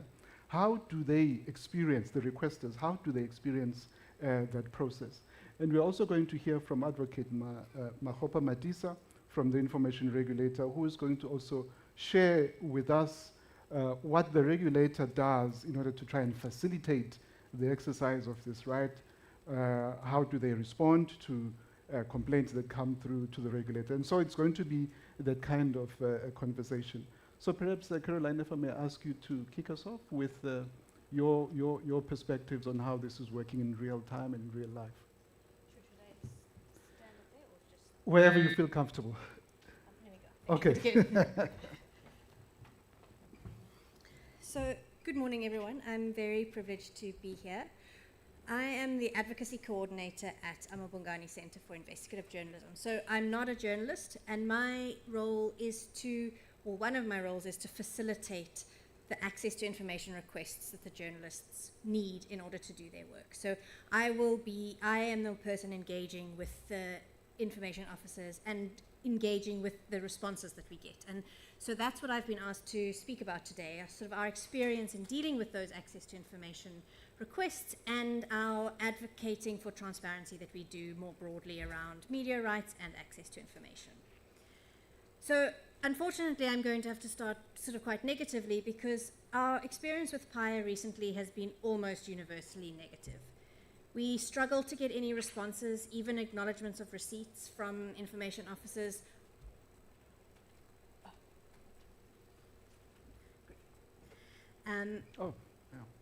We struggle to get the responses. Often the emails that are listed on the PAIA manuals online are bounced. We're not sure what to do then, have to sort of follow up. Often I end up doing a search and finding things on LinkedIn and hoping that that will work. And even then, it often doesn't. When we do get responses, many of the requests are refused. Often it's for reasons that we believe are spurious. It's a misapplication of the law, or a sort of just a blanket refusal, which we don't believe is grounded in the PAIA grounds for refusal. And then even if we do receive information, often the information that we receive is incomplete. Sometimes that's because the documents which should exist just don't exist. And sometimes they haven't been found, or they just are missing in a list of documents that we have. So we're not sure if that's negligence, or whether the important documents that we are seeking access to are being deliberately hidden. It's really difficult to sort of understand that, but it's very frustrating that even when we supposedly have a successful request, it's actually being done, we're not getting the information we need. And so for that reason, much of the advocacy that we're doing recently has been for proactive disclosure. Many speakers earlier already mentioned that, how it would be so much more effective if information is proactively disclosed and doesn't have to rely on us making the requests.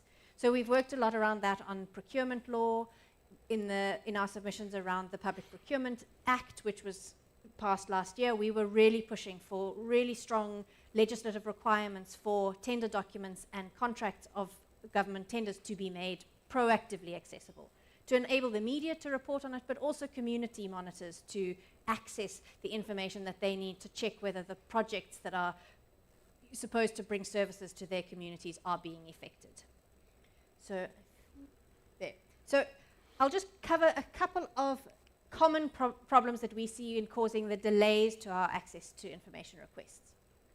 The first one is that there is the third-party notification process, which we recognize is important. When individuals are mentioned in documents that we're seeking, it is important that those individuals get notified that a request has been made. But as I've said, even when PAIA works properly, it does take a long time, because that does delay some of the requests. There's also another example of sort of when it's legitimate, but many bodies request the extensions, which does happen. We recognize that this happens, and we recognize that it's within the legislation, but again, it does create an additional delay in us getting the information. We know that sometimes these requests for extensions are caused by under-resourced bodies. They do not have the capacity to search for the information that we've requested, and that's why they've asked for the requests. And often we work with those bodies. We've got a current request before Mintech, which we know that they are working to try and find the documents that we've received. It is just taking a long time, but they are working on it. What's particularly frustrating is when we get a request for extension and then the request is refused outright anyway, and then it's just delayed any of the internal appeal or information regulator complaints by an extra month. Again, just the general time periods. This is just another example of how things take a long time in the access for information. For us, we are fortunate at Amabungani that our investigations can take a long time.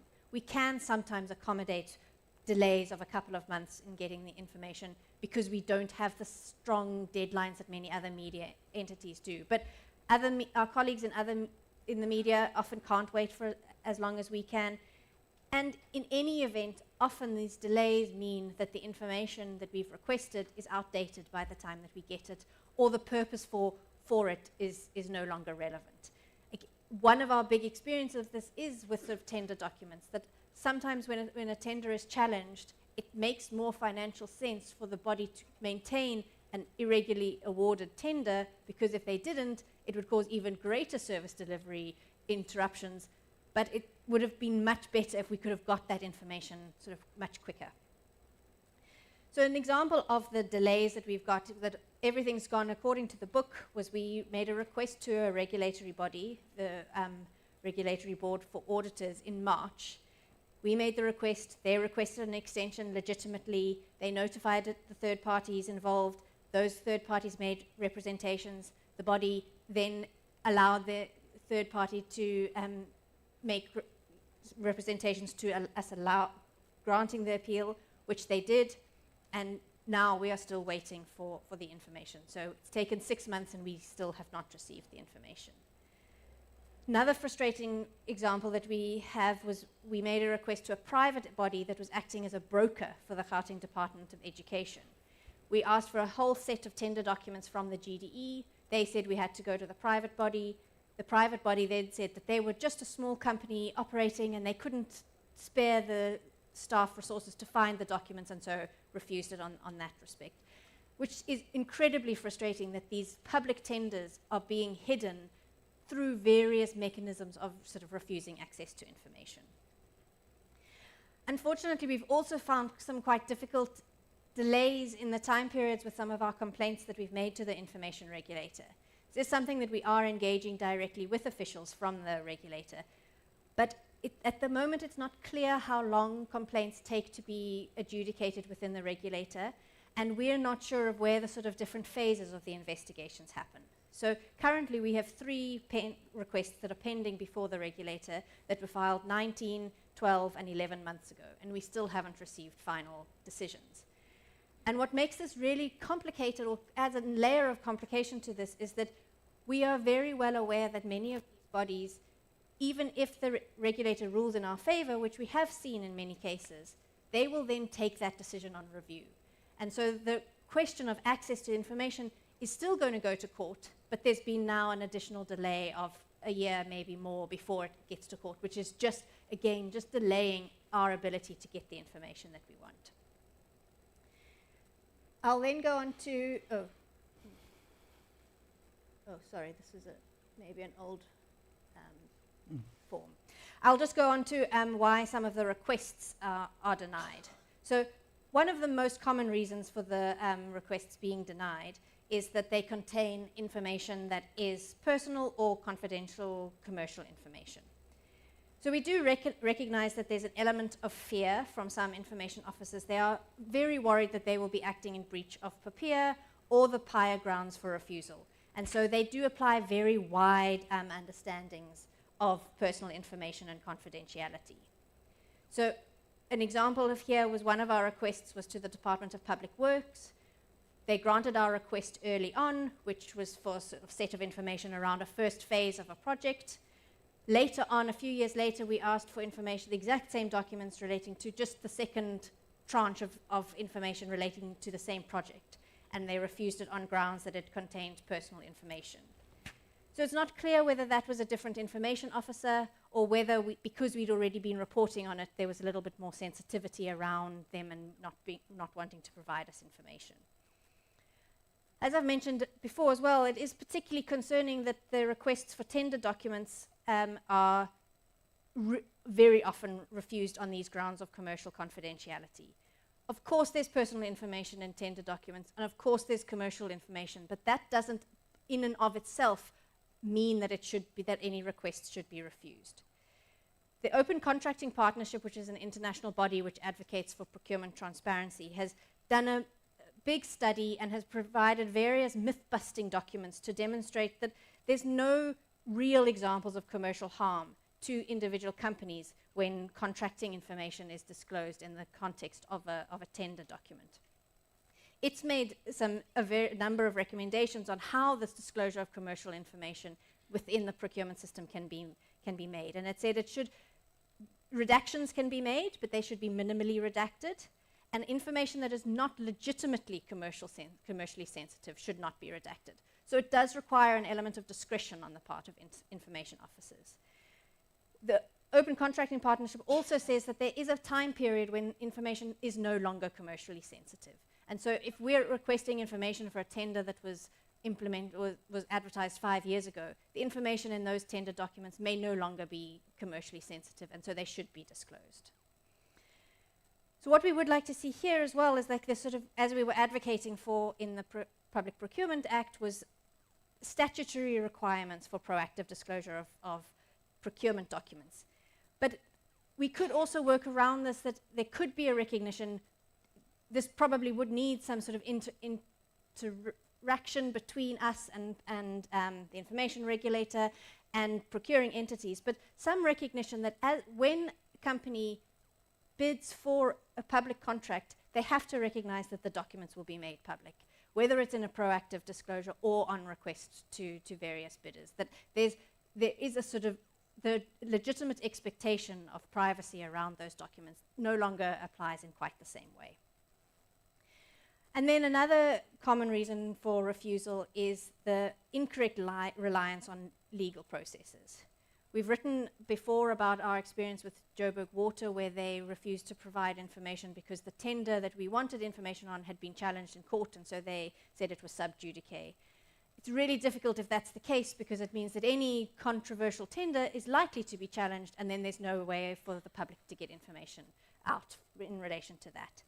Another example of a misapplication of legal principles was with Eskom, where we made an application and they said that the person who'd made the decision that was the subject of our request had been dismissed and had filed a CCMA challenge, and so we also could no longer get that information. And it's just very frustrating that then we have to go into sort of backwards and forwards. So now I will sort of go on to some of the recommendations. I think from the Information Regulator side, clearer timelines for how long complaints will be adjudicated would be incredibly helpful. And also that streamlining the processes within the regulator for the sort of pre-investigation, investigation, and enforcement committee stages would be helpful. We do also recognize that really for this to be made effective, the regulator needs to be capacitated. We definitely see that the sort of problem of capacity and under-resourcing within the regulator. What we'd also like to see perhaps is the information regulator issue instructions to information officers on what type of personal information can be disclosed, how legitimately personal and sensitive information could be redacted, and when an entire document should be redacted or when only very small information could be. Another way that the information regulator could issue instructions is around tender documents and what should be redacted, what can be disclosed, and in what format. It was also mentioned earlier this morning as well, but we really would encourage public bodies to engage with their Section 15 lists under PAIA and the information that they make publicly accessible automatically. As we said, proactive disclosure is really a way to facilitate greater transparency and accountability. And then one other aspect is around the prescribed form that needs to be submitted for PAIA requests. We have had situations where the request has been refused or a complaint with the regulator has been rejected on the grounds that the exact form wasn't used. And that makes it, for us, it's easier. We have the correct form on file, but for many community members, it really hinders their application if they have to make sure they are using the updated form. And particularly around accessing public bodies, the requirement to demonstrate what right you're exercising, which isn't within PAIA legislation, but on the prescribed form you have to set that out, makes it a little bit difficult for individuals as well. So I think that's where I will stop, and that's sort of our experiences, but I just want to reiterate how grateful we are to be involved in this and to have a really constructive discussion with the regulator and public bodies on how we can really ensure that this right is given full effect to. Excellent. Thank you. Thank you so much, Caroline. It's always good to have the mirror put in front of our faces so that we have a clearer perception of who we are and how we are presenting ourselves to the world. And I thank you for that, for those pointers that you've shared with us. We will need to talk a bit more in detail about the issue of proactive disclosure of information, because for officials, actually it makes better sense for you to proactively make information available, even in the absence of a request, because if you wait for requests to come in for even some of the most mundane types of information that should be made out there, it wastes your own time. Just from an efficiency point of view, it makes more sense to have a clear understanding as a department, as a municipality, as a company, of what information can you automatically make available, and you put it out there in terms of Section 15 notification so that you save yourself a lot of time. We also need to be informed by the African Union's model law on access to information, because that model law places procurement information within the category of information that should be proactively made available to the public. So as we begin to reform PAIA, I think we need to have a look at what the model law says about procurement information and see what from the model law we can incorporate into any future amendments to PAIA. With that said, Advocate Makgopa-Madisa, can you share with us perspective from the regulator? Thank you. Thank you.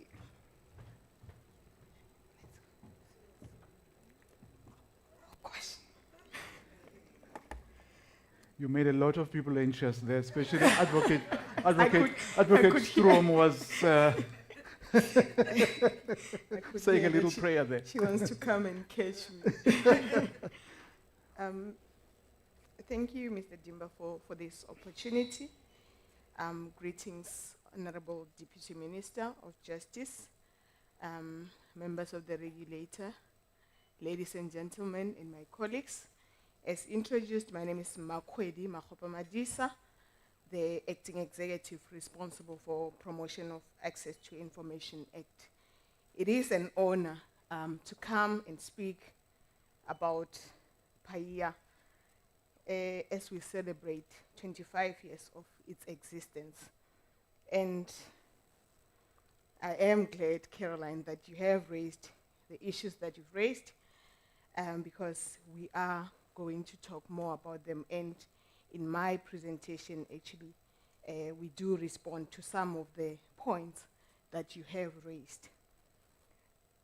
Allow me to start by indicating that I was requested to come and speak about facilitating complaints to ensure access to information and identifying compliance gaps.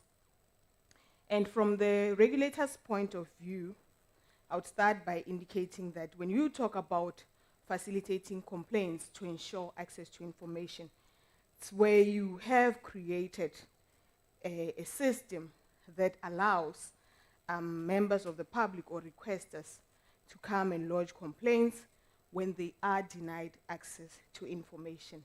And I'm going to share with you, ladies and gentlemen, what we have done as the regulator to create a platform for members of the public to come and lodge complaints with us, and how do we, as the regulator, consider those complaints and what happens thereafter.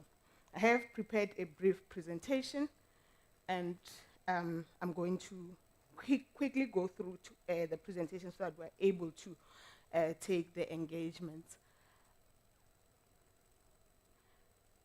So in terms of the introduction, just to indicate that South Africa was amongst the first nations to recognize the right of access to information, and that's why the Promotion of Access to Information Act was enacted. And PAIA is not just a legal document, it's actually a declaration that government belongs to the people. You know, when you talk about people having access to information, you are empowering them to take ownership of the government, to know what is happening in government and how they can contribute towards what government is doing in their lives. So in terms of the application of PAIA, it applies to both public and private bodies. And Member Strom always shares with us to say, you know, we are the only country, if not one in a few, that which the legislation related to promotion of access to information applies to both sectors. In other sectors, in other countries, it's only applicable to the private sector because they want to keep the public information or public sector information private. So we are privileged in South Africa that PAIA applies to both public and private bodies. So there is no hidden information or secrets in our country. So so far as it relates to facilitating complaints, we have provisions in PAIA related to access to records. And like Karen has already indicated, there is a prescribed format on how records can be requested from public and private bodies. And we do have prescribed forms that are used to request records from public and private bodies. But what is also important to indicate as we celebrate these days that when we request records from private bodies, there is a requirement that you have to indicate the right that which you want to exercise by requesting those records from a private body. Insofar as it relates to public bodies, it is common cause that that information belongs to us as members of the public. So you do not have to declare or indicate a right which you need to exercise when requesting for access to records.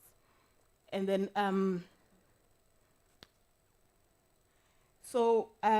the form that is prescribed to request records, it's a Form 2. And like Caroline has indicated, we do have the challenge insofar as PAIA is concerned. And Honorable DM, this is one of the things that we need to look at.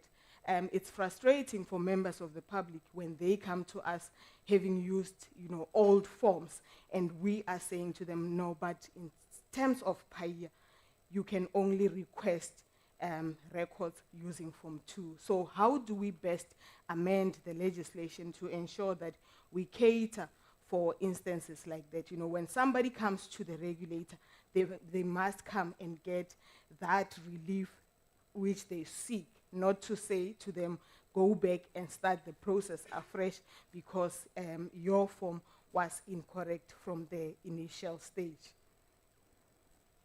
And in the other provision or the other mechanism that is included in terms of PAIA is the timeline to request for records and a response from the body.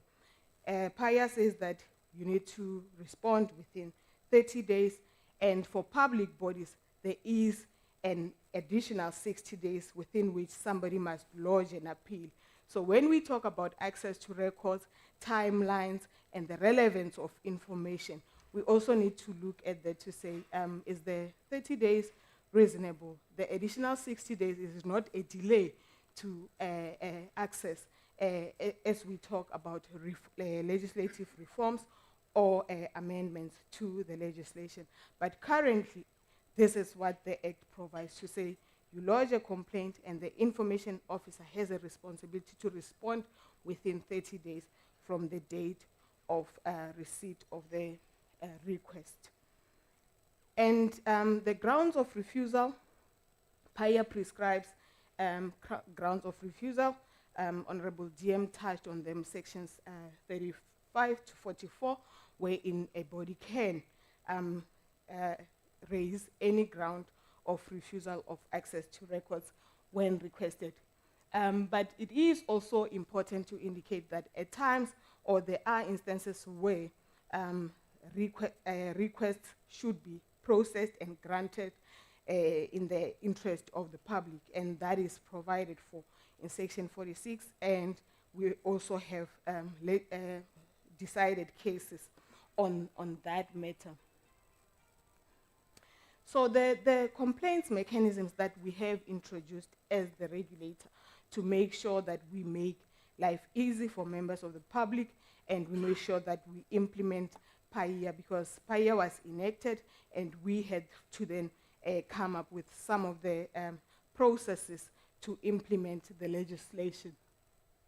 When lodging a complaint with the regulator, it is a prerequisite. So before you can approach a court and say, I have been denied a request for access to records, you have to start with the information regulator and say, please investigate my complaint, or please assist me to get access to the records which have been denied. And we do have a Form 5 that is prescribed. When a complaint is lodged with the information regulator, you have to use Form 5. It is available on our website for members of the public to gain access to. And what we encourage is that bodies need to also make these forms available so that when members of the public goes to them, then they are able to give them the forms, and then they will complete and then send to the regulator. And we have a dedicated email address wherein complaints are sent. And then we provide reasonable access to members of the public. So if somebody comes to us and they want to lodge a complaint, we do support them and assist them if they are unable to do so on their own. And anyone who is aggrieved by the decision of the information officer or the head of a private body may lodge a complaint with us within 180 days from the date of the decision. So this is another timeline that is prescribed by PAIA. So from the date of the decision or lack of a decision, you have 180 days to lodge a complaint with the regulator. And then in cases where the 180 days has lapsed, a requester can still complain with us, but then also file a condonation application so that we condone the late submission of their complaint to the regulator. And as the regulator, once we accept a complaint, we then issue a reference number and allocate the complaint for investigation. What we also do is to issue a notification letter to the body, and Caroline has already touched on that as well. And unfortunately, this is a legislative requirement. The legislation says that to us that you need to notify the body that you have received a complaint against them and your intention as the regulator. What is it that you are going to do with that complaint? So we issue a notification letter and also acceptance letter to the complainant to say, we have accepted your complaint, we are going to deal with it.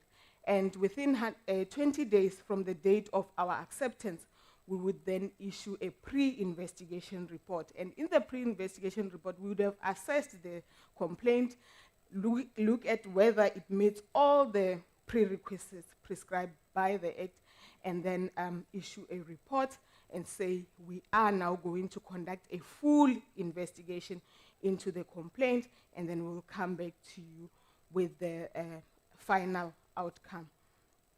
And now our investigation process, we do have powers to seize and search for documents or records, and we can issue enforcement notices, we can summon a person to appear before us, and we can also resolve complaints through mediation or settlement.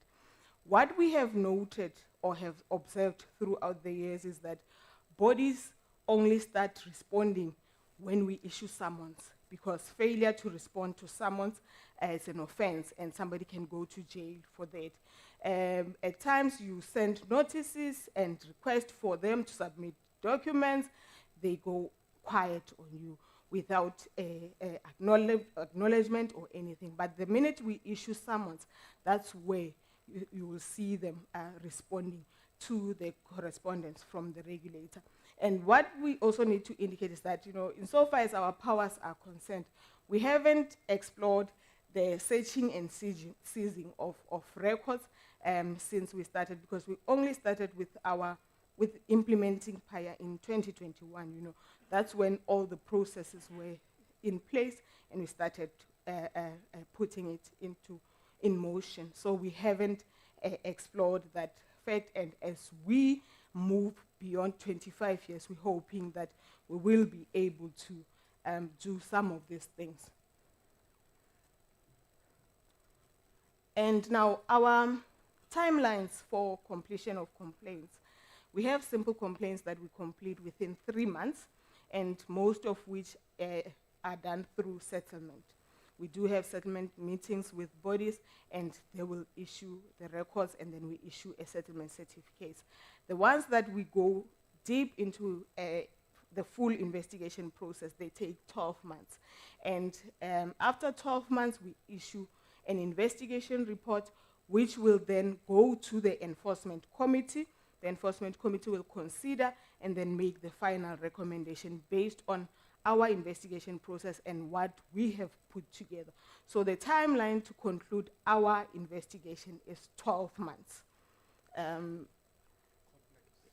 Yes, for complex complaints. Simple complaints, 3 months, we are done, we've settled. There's a settlement certificate or even a closing report or an investigation report. And our decisions can be reviewed with the appropriate court within 180 days. And this is also prescribed by PAIA. So in terms of the complaint statistics, just to share with us that we've noted an increase. And this is because maybe members of the public are now becoming aware of the regulator and how they can use the regulator to exercise their rights of access to information. So those are the statistics. The previous financial year, we dealt with about 458 complaints. And these are complaints that we have received and completed. So most of our complaints are resolved as simple complaints. So in terms of identifying compliance gaps, we do that through our assessments. We conduct assessments as the regulator, and we do monitor whether private and public bodies do comply with the provisions of PAIA. And what we do on an annual basis, we identify sectors that we are going to assess for compliance with PAIA. In the previous financial years, we looked at banking sectors, universities, and currently we are assessing district municipalities. And just to also indicate that we have observed now in the district municipalities that there's lack of understanding of PAIA, and because most of the district municipalities did not have any PAIA processes in place. And when we asked them about it, officials will just be honest and say, I was not aware. I know that there's PAIA, there's POPIA, but I don't know what is expected of me. So those are the challenges that we have observed when we monitor compliance. And then we issue assessment reports with recommendations, and we do follow up on implementation of those recommendations. It is also unfortunate, Honorable DM, that insofar as assessments are concerned, we do not have any enforcement powers, and that is one of the things that we need to look at when we talk about law reform, because bodies take advantage of that legislative gap. They receive our assessment reports and do nothing about it because they know that the regulator does not have any enforcement powers. And then lastly, just to indicate the challenges that we are encountering as the regulator as we talk about amending PAIA. Limited human resources. We have very limited resources to deal with the whole country, especially with regards to complaints, because everyone who lodges a complaint related to access to information, they are under pressure. They need a response as soon as possible, but we have limited resources. And at times you have complainants that have got unrealistic expectations. You know, when they lodge a complaint with the regulator, they expect a response to be in their favor, forgetting that as a regulator, we look at both sides of the story and come up with recommendations. The misuse and misinterpretation of grounds for refusal, especially in the public sector. They look at a request and just put it there and say, we are not going to give you because it contains personal information. But that is not justifiable, or they're even unable to prove it at the end of the day when we conduct our investigations. And at times we receive complaints that are outside of PAIA or excluded in terms of PAIA, wherein somebody requests information related to judicial matters or even members of cabinet. Those are excluded, and people get very aggrieved when we respond to say, but this is outside of our mandate.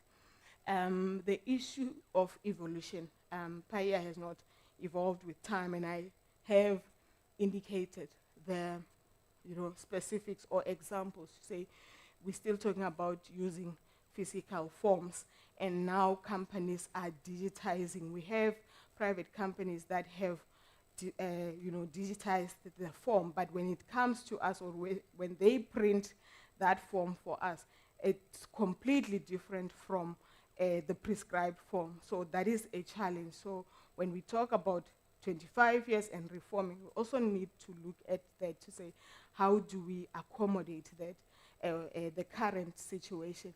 So so far as compliance is concerned, we have noted that bodies are still using the incorrect PAIA forms, and that also led to us issuing a notice to say, please adhere to the correct forms. And what we have also learned from that process is that most information officers still do not understand what their responsibilities are, because some would be responding to the notice saying, but we've submitted the annual report, whereas the notice talks about something different.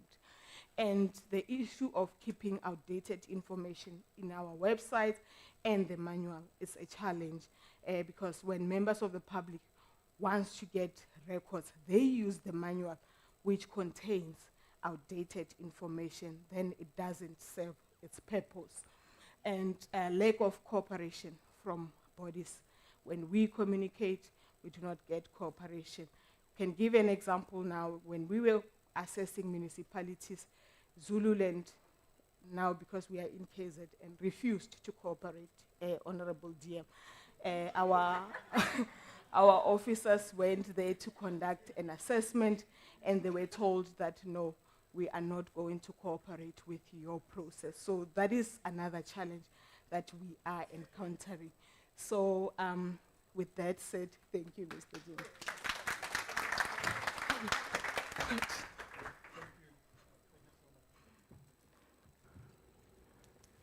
Am I on? Okay. No, thank you so much, Advocate Makgopa Matisa. I think we need to give an example of what you meant by enforcement difficulties insofar as PAIA is concerned. So we conducted an assessment of all, was it 12 political parties? 12 political parties who have representation in Parliament, and one of them simply blue-ticked us. We got blue-ticked. They didn't tell us to go jump, but they simply ignored us. We begged and begged and begged. But that's where you hit the wall with PAIA, because there's nothing you can do in circumstances where an information holder refuses to cooperate with the assessment process. It's a problem. In POPIA, it's different. In POPIA, Advocate Buikanyo is able to take stringent action to force cooperation with an assessment. We don't have that in PAIA. Advocate Makgopa Matisa, they always say that when you're an army general, it's a bad move to indicate the strength of your deployed troops at the border or in the front lines. But I think I'm going to allow you to indicate on this issue of capacity, because it's also an issue that Caroline raised. On the issue of capacity, how many people do you have dealing with complaints? Yeah. Yeah. Yeah. So this question is for an audience of one. So for the whole of South Africa, we only have 5 complaints officers. So in the complaints and management subdivision, it's a subdivision headed by a senior manager, supported by 2 senior compliance and monitoring and complaints and investigation officers, and only 5 complaints and investigation officers. So when we talk about 458 complaints that we have dealt with, it's only 5 people who have dealt with those complaints. For the whole country? For the whole country. Okay. Yes. All right. On that note, I think the message has been sent. I'm quite mindful of time, colleagues, so I'm just going to take 2 burning questions, and then we need to break for tea. We are not doing so well for time. There's a friend of mine here at the front. Okay, let me just spread the opportunity. I'll take you at the front, and I'll take the gentleman. Nomzamo, you know who raised their hand first. So can we have a roving mic here at the front, please? Right here at the front. Sorry. Okay, thank you.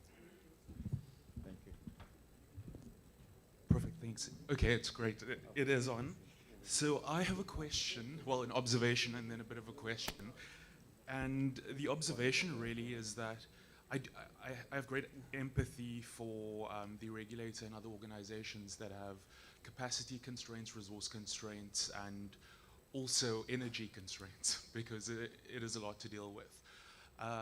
And so my question really is, has this been considered from a systems perspective, in the sense that we are looking at complaints, which means that something has happened already, an access request is out, it's been denied, for example, or someone's just being ignored.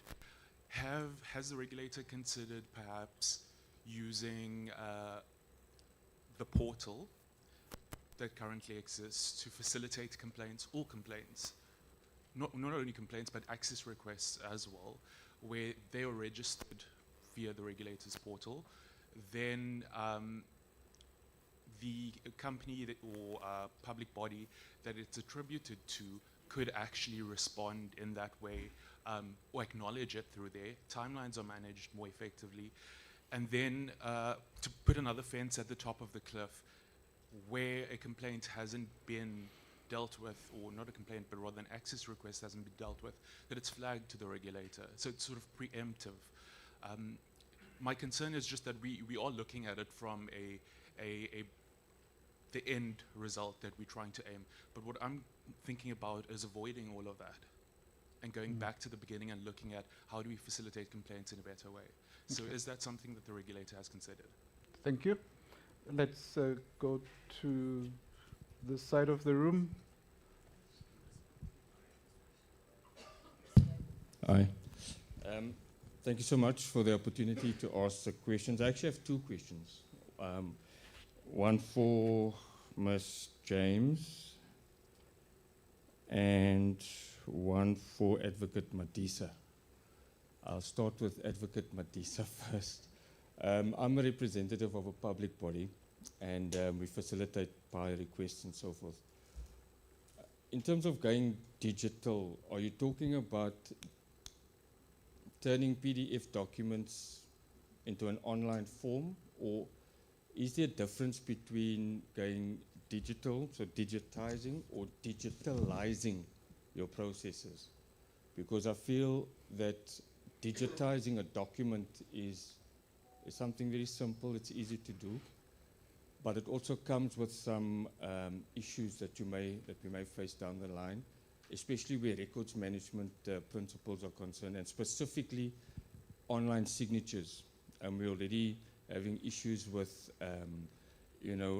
keeping online signatures approved, and there's only certain tools or certain applications that can be used to verify online signatures. So with that, if you're using PDF online signature, there's cases of fraud, it's not really secure, so there's digital security that goes around that as well. Okay. So that's the one question. The second question to Ms. James is, we get a lot of requests for tender documents, but from journalists and so forth. And my question was, you alluded to some of the mechanisms that are used to deny or to deny access to information. I'm not going to go into them, but and it's not to safeguard anyone here, right? Or it's not to hide or not to sort of be on anyone's side. I'm speaking objectively now. So when we request records, say from a third party or contractor, and call it a BEC, a bid evaluation committee, because those are often the documents that are requested. It contains lots of information and lots of private information that may contain the competitive advantage of the contractor who actually was awarded the tender. Yeah, let's Okay. get to the question. How do you please. safeguard, do you have any records management processes in place that safeguard those records once you receive it? Because how would the contractor know that you're not sharing that with their competitors, and in doing so they lose their competitive advantage for future tenders? Okay. Shall we start with you? And then Advocate Matisa after Caroline. Yeah, I can start. Sort of certainly, if we were to receive documents through a PAIA request that includes those documents that may contain a competitive advantage issue, we are certainly bound by the general principles around journalistic ethics, and we would certainly, speaking from Amabungani, but also from my other colleagues in the media, we certainly wouldn't share those with other tendering bodies, just from a pure journalistic ethics issue. And if that did happen, if it did occur that there are complaints mechanisms through the press council that could be filed in that respect. Okay, thank you. Advocate Matisa, when you are done, the CIO will also address the digitalization question. Okay. Please go ahead. Okay, thank you, Mr. Dimba. I think the CIO will aid, but we are currently in the process of working on a system to assist us with managing complaints, and hopefully it will also alleviate pressure and also assist us insofar as adhering to timelines is concerned. The CIO will explain better on that. But when I spoke about digitalizing, I meant digitalizing because we have noted private bodies are moving into that space. Not the digitizing, taking the PDF and putting it onto a system, but they have created their own systems, and that's why I'm even saying when we look at PAIA in its current form and go and assess them, we find that their processes are non-compliant with PAIA because they have amended the whole thing they've done. It's a digital process, and the form is no longer the same as it is currently as prescribed. And that's why we're saying when we are now thinking about reforming PAIA, we should also take into account the evolving world so that when we amend the legislation, we also accommodate such instances. Yeah. Thank you. Okay, Yeah. no, thank you so much. CIO, Mr. Luyaba is our Chief Information Officer, and he will also speak on the issue of the digitalizing of our services. Thank you, Mr. Yeah? No, I think it's off. Can you hear me now? Okay, Perfect. great. Thank you, Mr. Timba, and good afternoon, everyone. Good afternoon to the Deputy Minister and everyone that's here in this venue. So you're probably all aware that we launched a new portal last year, an e-services portal that caters for quite a number of services. We built quite a lot on that portal already in the last year, and we have definitely considered automating complaints as well.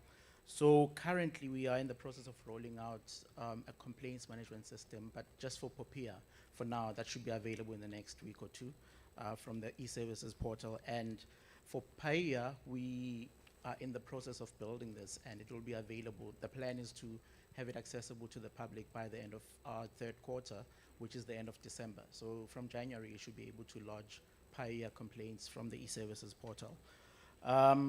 Yeah, going forward, then you'll be able to do these online, and we're not just converting PDF documents to electronic documents, but we are building these systems internally from scratch. Thank you. Thank you, CIO.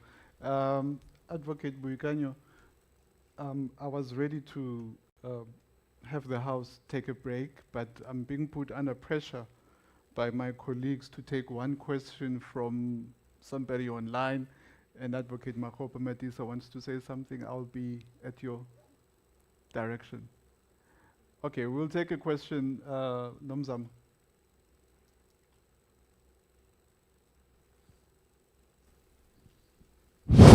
No, that's not online.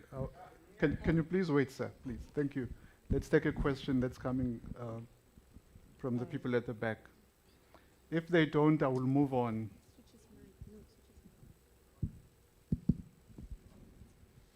Thank you. There's a question from Ms. Figi Lebam. We can't hear. There's a question from Ms. Figi Lebam to Advocate Madisa. She says, why are bodies not cooperating with regulatory inspections under PAIA? What do you see as the root causes, Advocate? Is it fear of sanctions, a lack of knowledge, or a deeper cultural resistance to transparency? Okay. There's a gentleman sitting next to Mr. Vundule. Please, go ahead. You have 1 minute, literally. Okay, thank you. Thank you. I've got two issues or questions. The first question is around the relationship between PAIA and POPI.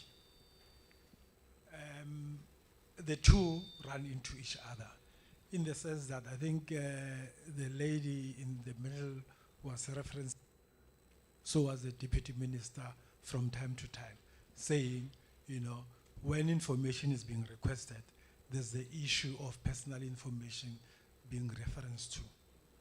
And that creates a big problem everywhere else. But for me, the issue around personal information goes further than that, because I think how we have introduced POPIA is actually through the pressure of the European Union, and that we haven't as yet culturalized POPIA to suit the South African population. Therefore, even in the academia, any research that is done in South Africa that reference, information privacy is not considered because it's not culture sensitive. And what are we doing as far as that is concerned? Makgotlo Madisa, back to you on those two questions, comments, and what you wanted to add earlier. Okay, thank you, Mr. Dimba. I think I wanted to add earlier on that one of the mechanisms or that we wanted to introduce, or we want to introduce, is that we want to add on to our assessment aspects.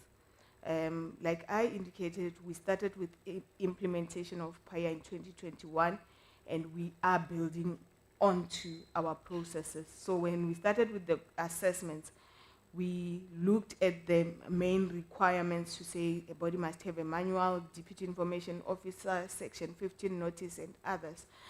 Then we are now thinking about how are we then going to monitor compliance with how requests for access to information should be processed. And that is also going to assist us to minimize the complaints, because we'll be looking at whether information officers are responding on time, whether they are correctly applying the grounds for refusal of access to information. So those are some of the things that we are going to be building on going forward.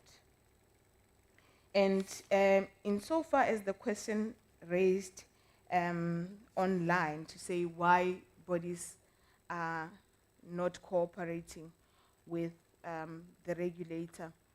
From our experience, in most cases, it's fear of the unknown.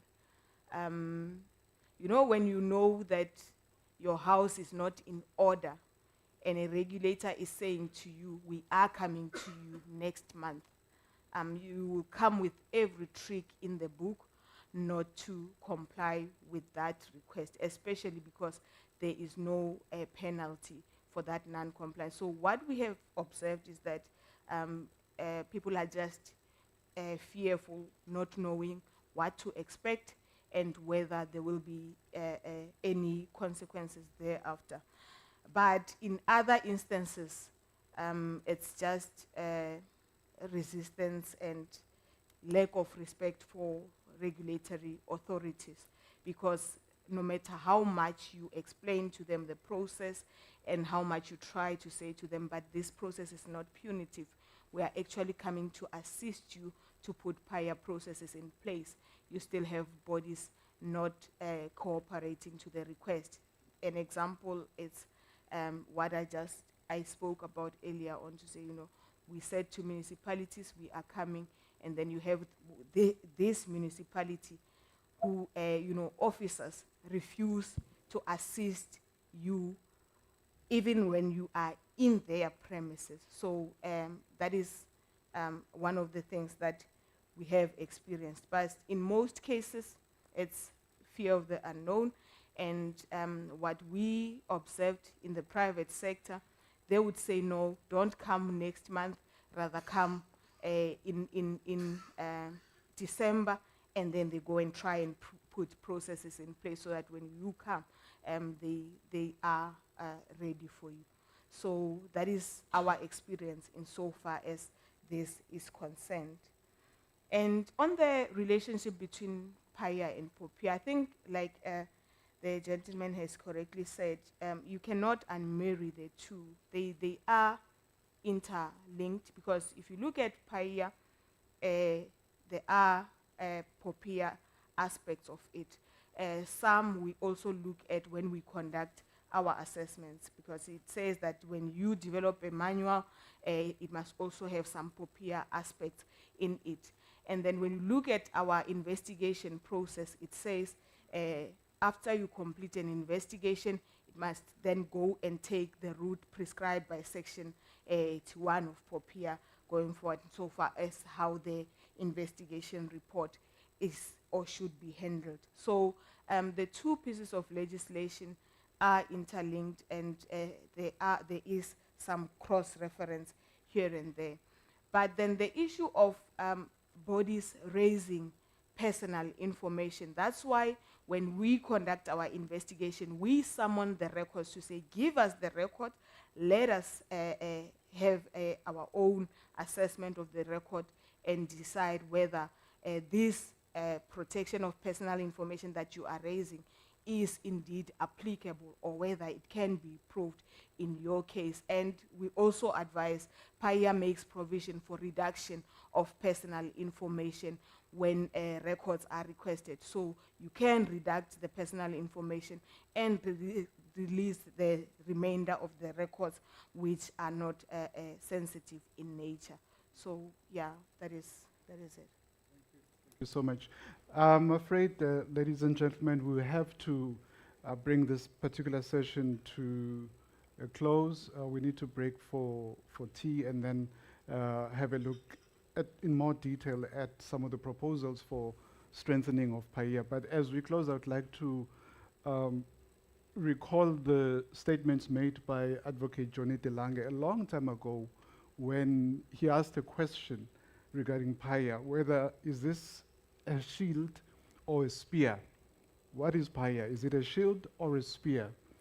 I think the answer depends on you, all of you as Deputy Information Officers and Information Officers. I think let's go back to the original idea behind enactment of this legislation as part of transforming our society, as I said, from a closed society into an open society where there is free flow of information between those in power and those that have placed those in power there. So if we look at it as a shield, it must be a shield against some of the difficulties and the challenges that the DM spoke about earlier. We know the triple challenges that the country faces. So really it should be something that is seen to be something that protects the public, that serves the public. But it shouldn't be seen as something that is there to attack you. Of course, you'll be attacked if there are skeletons in the cupboard. Caroline is here to do that. But let us try and change and not get lost into the mechanics of PAIA. Let's remember the philosophical underpinnings behind this legislation and try and act accordingly. Thank you so much. Let's take break for 10 minutes. 10 minutes. Thank you. Thank you, ladies. Oh.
colleagues that are outside, can we try and make our way inside, please? The 10 minutes has become 100 minutes. Colleagues outside, please, if we can try and make our way here. We're not doing too well in terms of time, and there are people that need to catch flights. We don't want to end up with a room that is empty.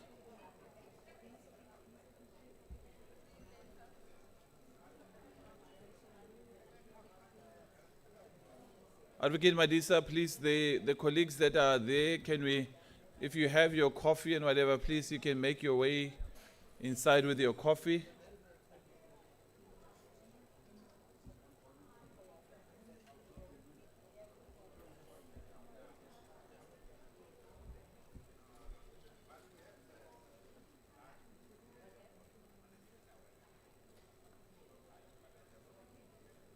Advocate Madisa.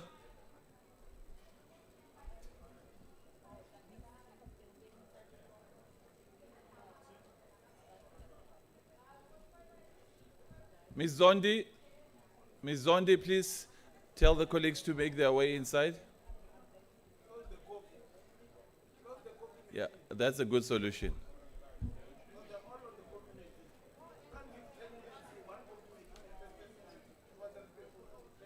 We should deny people access to coffee.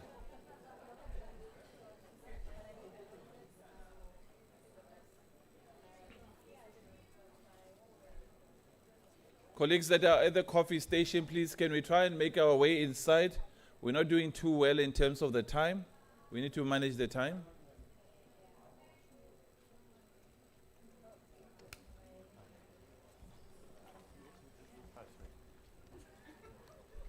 Sorry. I just need to put your mark on, huh?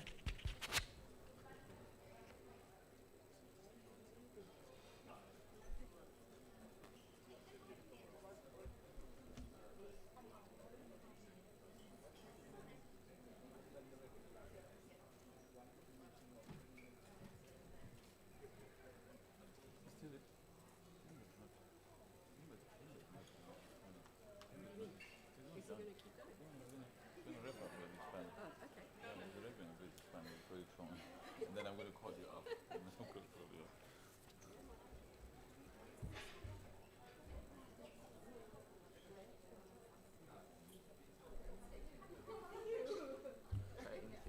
Yeah. You'll control it by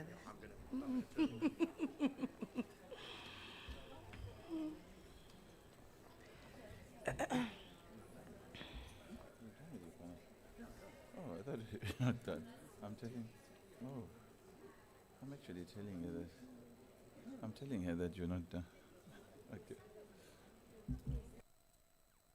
Thank you very much, good people, and we hope that you had some coffee. Let's just give a round, warm of applause to the first panel and the moderator, Mr. Dimba. Our next segment is our panel discussion, and the topic is access to online information in the digital age, how digital transformation can enhance access to information. Ms. Tilly, who is a part-time member of the Information Regulator, is going to be our moderator for the session. Ms. Tilly, please come up. Let's give a round of applause to Ms. Tilly. Our first panel member is Avani Singh. She is an attorney of the High Court of South Africa and certified mediator specializing in constitutional law, digital rights, and press freedom.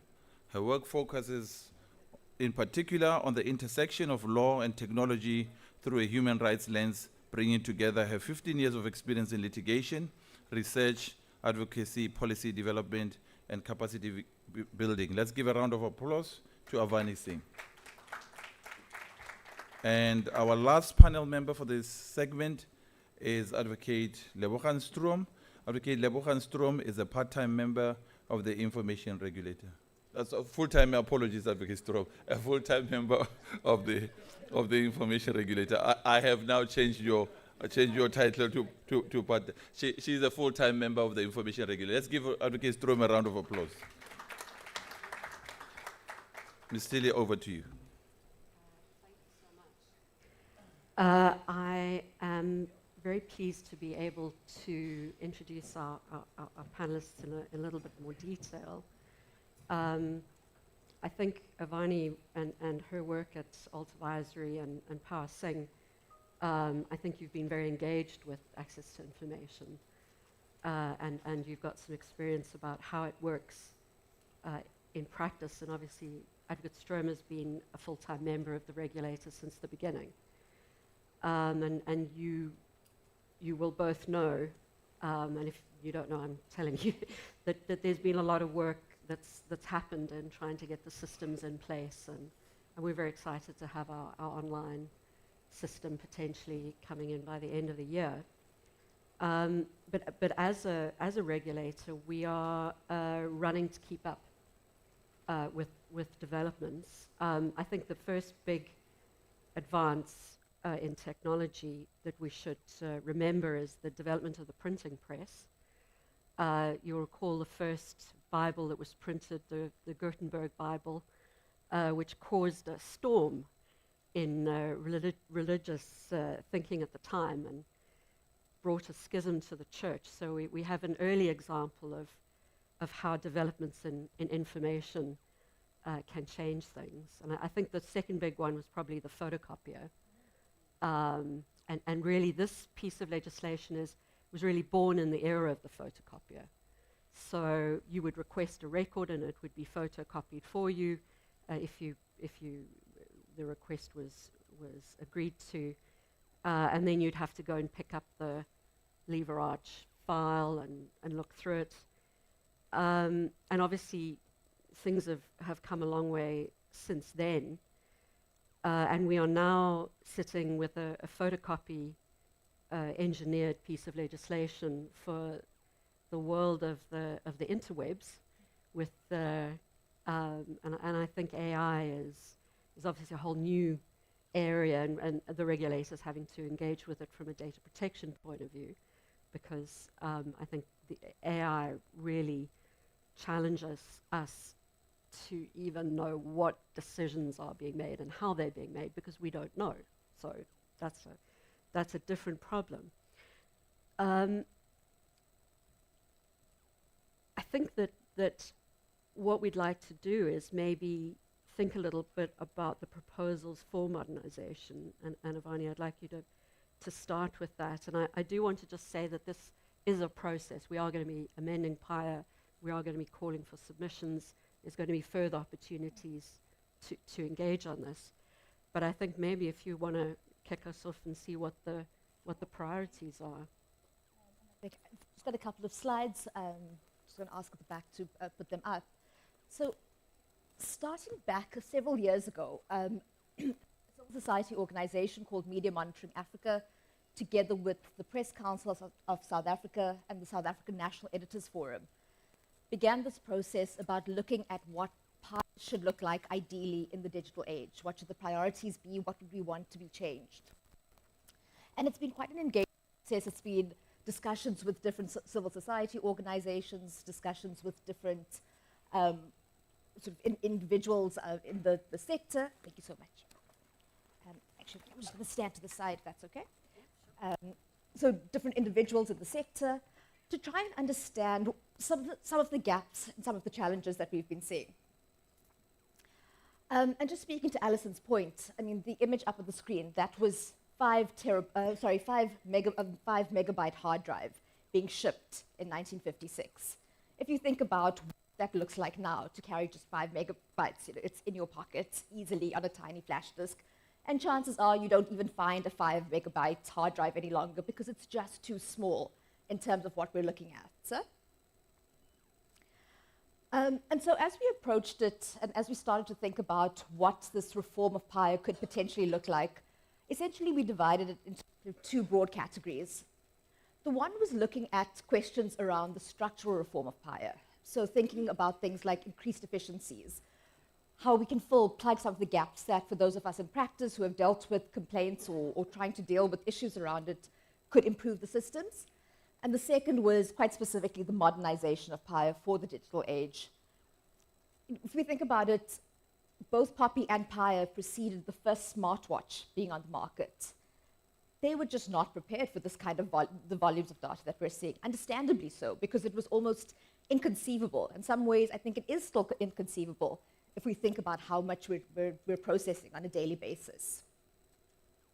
And I just want to flag that in the thinkings and in the discussions with the regulator, with other civil society organizations, a number of different things have informed the thinking around this. At one level, in terms of international treaty law, we have sort of the Covenant on Economic, Social, and Cultural Rights that gives or kind of commits everyone to have the fundamental right to benefit from scientific and technological processes, advancements. We have the Covenant for the Convention on the Rights of Persons with Disabilities, which guarantees that persons with disabilities must have access to enabling technologies to facilitate the realizations of their right to freedom of expression and access to information. We've seen huge advancements at the regional level, specifically by the African Commission on Human and People's Rights, in terms of quite recently passing resolutions in terms of data access, commissioning a study to look at whether the model law needs to be updated. And then we've also seen this mixed bag of developments in South Africa. We've seen very positive, very strong litigation taking place in the field of PAIA to advance the rights. And as we think about these processes for modernization, I think we have such a fundamental, well-established basis in terms of what the courts have provided us with, in terms of the guidance that we have, that those kind of core values remain. But we're also seeing that a number of different departments, a number of different policy papers, position papers, draft white papers are coming out, dealing with these different issues around access, around technological developments. And it strikes me, just as an aside, that the Information Regulator might be an ideal kind of convening body to bring all of this plethora of regulators, departments, ministries together, and to have these conversations about how we make sure they speak to each other. But then quite specifically, just in terms of what we were looking at, by way of overview, these were kind of some of the key insertions that are proposed in the draft. The draft is available online. At the end of on the last slide, there's a link to where you can access it. There will be more formal processes, but we would love more comments and input on it. So please feel free to share any thoughts that you've got. But I want to focus in particular on two proposed insertions that were built into this draft, this kind of draft amendment. The one is the insertion of Section 9A, which speaks to access to online information specifically. And on the one hand, it codifies some of these international law principles around these rights applying both online and offline, about the importance of creating an enabling environment, which is a critical obligation or duty of the state in terms of its duty to promote fundamental rights in the Constitution, and to look for, to strive towards equitable, effective, and affordable access to online information. And the second element to that, which we can perhaps speak to further during this discussion, is the proposed insertion of Section 19A, which speaks to questions around data governance. And that, for instance, talks to the formats in which information should be made available, the protections that you would want to see in place for that. It also proposes that the regulator would have enhanced powers to issue guidelines on certain critical things or require reports from different bodies in terms of giving effect to some of these particular advancements that are going ahead. Of course, we know that PAIA is currently the only section, I think, in our law that directly deals with things, questions around artificial intelligence through Section 71 in terms of automated decision-making processes. It's a surprisingly, and you'll correct me if I'm wrong, but it seems like it's been a surprisingly underutilized provision in the legislation, especially given the outcome of the inquiry into medical aid systems that showed very significant patterns of racism or potentially racist conduct based on automated systems.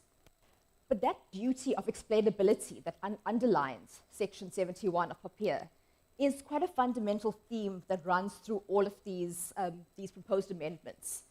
It's not just about making information available to the public, but also making it available in a way that is actually useful to them, that can be used to advance their rights, including their right to access to information, but all of the associated rights as well. And then lastly, I just want to say that I love this little cartoon. The robot looking at the brain going, this was the original processor. Because at the end of the day, there are real people who are affected by the decisions in terms of accessing information. There are real people whose rights depend on it. And there are real people who are denying that access as well.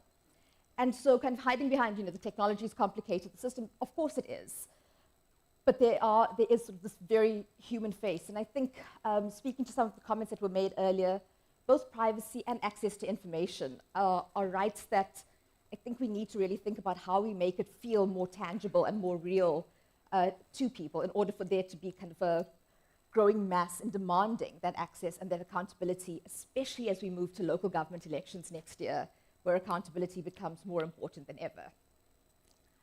And so lastly, just for this input, and I will ask if it's possible to share these slides, but if you go to the Media Monitoring Africa website, there's a page dedicated to the PAIA reform, including the draft, the proposed amendments, and the explanatory memo to it. So I'm just going to stop there for now. Thanks, Alice.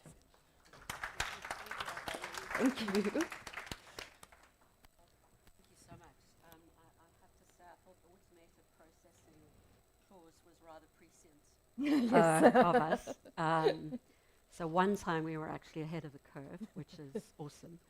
I wonder if we can go straight to questions from the floor after we've spoken to Advocate Sturm. Is that going to be okay? We're coming. The questions, we'll get there as quickly as we can. Can I use the podium? Go for it. Yeah. Just go down that way. Mr. Guala. You need to help me. Yours. No balance. Thank you.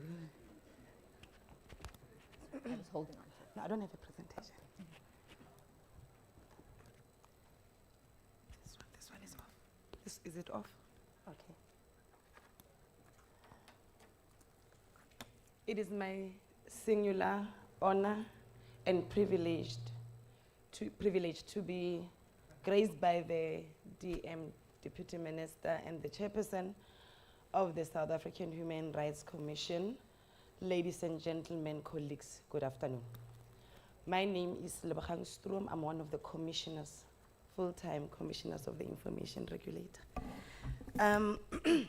Mine, I think, Ms. Tilly, through you, is to just give a way forward on the legislative review to ensure that PAIA is fit for purpose and for public participation. I think, Avan, you have touched on public participation. I'll come to it later. And mine is access to information in the digital age. As we are all aware, we live in a world of evolving technological advancement and societal norms. We are in the information age, which is dominated by information technology. Information and data have become the currency of the information economy. With the emergence of generative AI, it makes it even worse. Misinformation and disinformation poses a threat to information integrity. The AI system that we use carries the risk of undermining human rights through dissemination of inaccurate or unreliable information. Technological advancements are adversely affecting human rights, such as the right of access to information, particularly also in our country, as South Africa is one of the developing countries, where there's also an uneven access inequality in low socioeconomic settings as it relates to women, children, and those who are living with disability. We call them the vulnerable groups. We cannot stand in the way of innovation. However, we must be mindful of human rights. As we all know, technology is very way ahead than the law. Before I come to possible solution and the way forward, 3 weeks ago, I was in West Africa in Cabo Verde. It was a conference by UNESCO on the information integrity in West Africa and the Sahel region. I was there as a guest speaker, as a role of the Information Regulator as far as information integrity is concerned. One of the panel members from Germany, when asked a question about the rapid way in which technology is moving and the law comes behind, because technology is moving, but if we might amend PAIA, it will take 2 years for Parliament to actually implement that. So he said to me, one of the advice was that we need to amend our laws modernize them, educate our judges. I think, Ms. Tilu, you have already raised this issue that our judges, the system must know what the work that the information regulator is doing. And also we need to learn from other jurisdictions, and we must leverage the invested resources, like you're looking at the EU framework, and start holding global corporations accountable, these giant technological companies. Then how do we do this? Possible solutions. We need to position our information commissions by reimagining their role in the information ecosystem, not being passive administrator of data protection and access to information law. We need to do this by integrating artificial intelligence in our data protection and access to information laws. And the government must determine the adequacy of existing policies and laws. We are living in a rapid evolving information environment. Lastly, the point that I want to start building on is reforming our ATI law, which is access to information, to be aligned with the digital era. There's a provision in PAIA, as POPIA has amended PAIA, which deals with the amendment, modernization, improvement, and reform of PAIA. Remember, POPIA amended PAIA as far as the certain enforcement mechanisms are concerned, but after doing that, there are still many gaps in PAIA. For an example, the enforcement in PAIA, as we have highlighted today, as far as assessments are concerned. Once the team has done an assessment, they can't do anything further. They just have to monitor something which is not implemented. And in 2021, the minister promulgated the PAIA regulations, and the process starts de novo. Now it means if they are not satisfied, they have to go back and start the complaints process again. I mean, we are not going anywhere, we are rounding in circles. So the milestone that we have done as a regulator, we contributed on the PAIA Amendment Act in 2019, where we included the definition of political parties under private bodies. But now we need not an overhaul, but we need to somehow up PAIA and beef it up. Currently, PAIA does not cater for electronic access of records, so AI is not integrated there. And we appreciate Media Monitoring Africa because they came with this concept of modernization of PAIA way back 2 years ago. Thanks a lot. We commend you for the MMA. And then moving forward, this quarter, I was advised by our legal department yesterday that we'll be having a stakeholder consultation on the amendment of PAIA legislation so that it integrates AI and generative AI in the digital era. Thank you.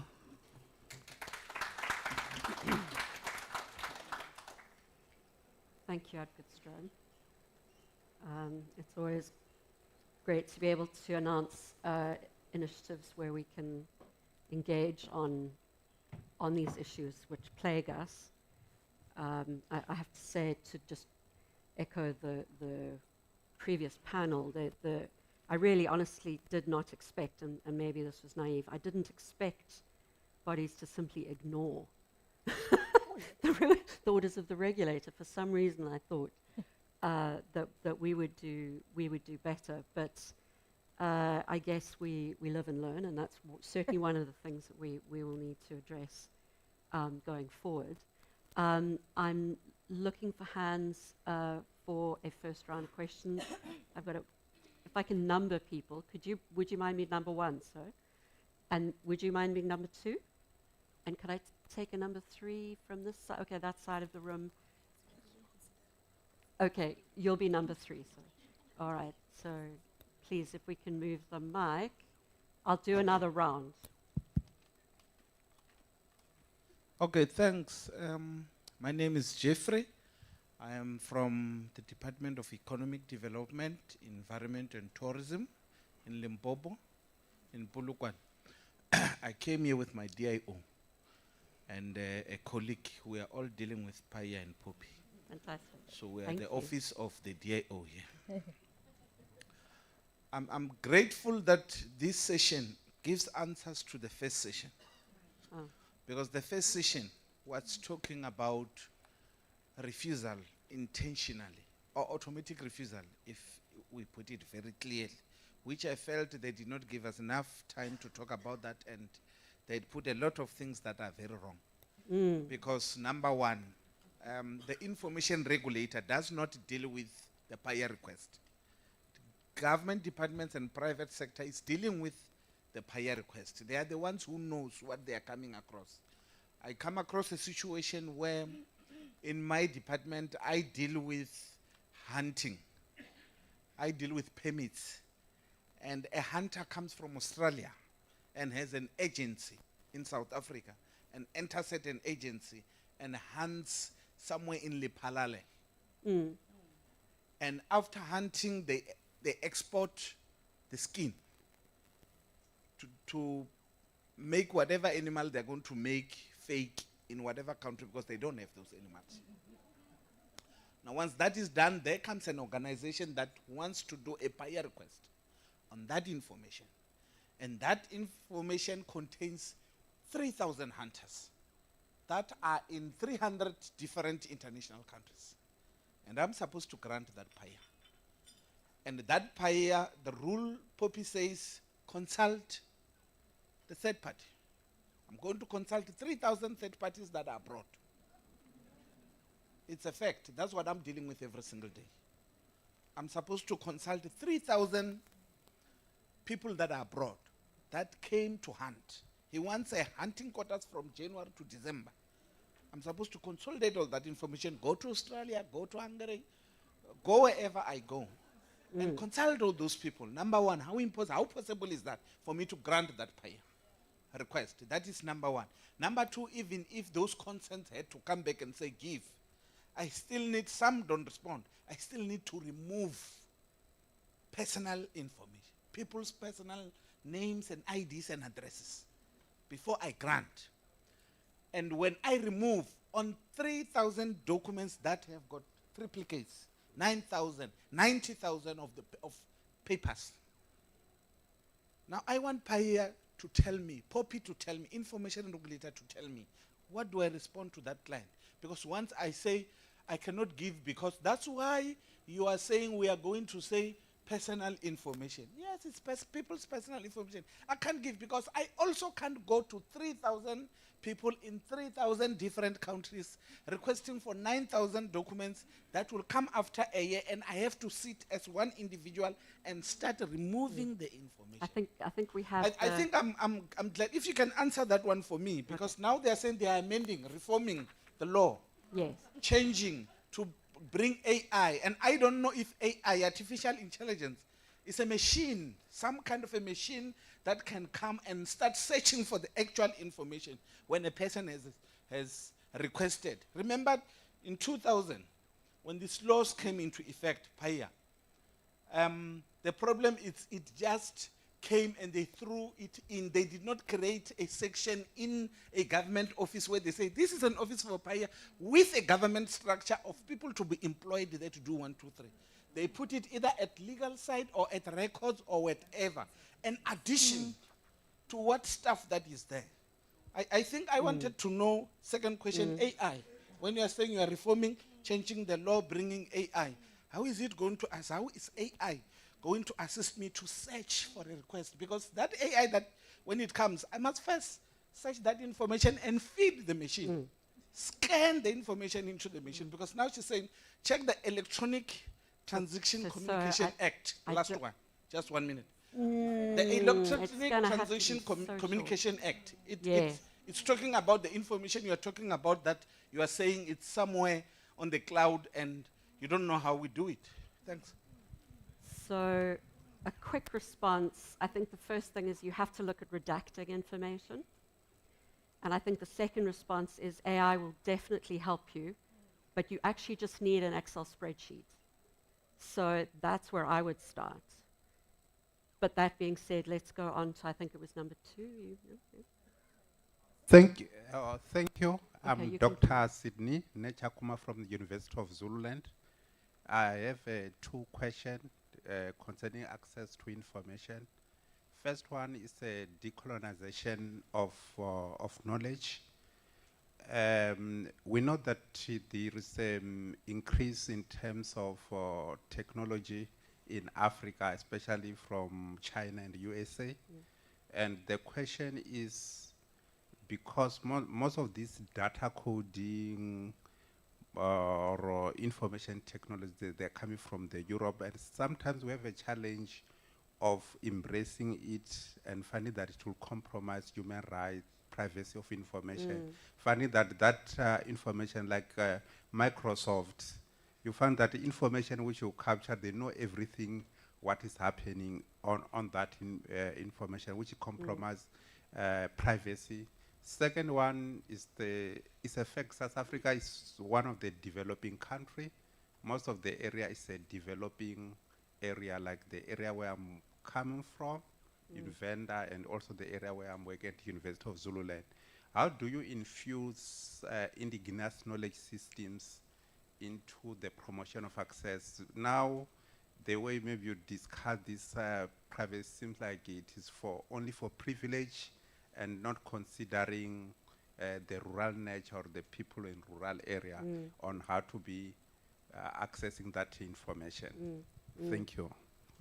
Our case against WhatsApp is probably relevant. Can I take number 3 and then I think number 3? Yes, sir, you were.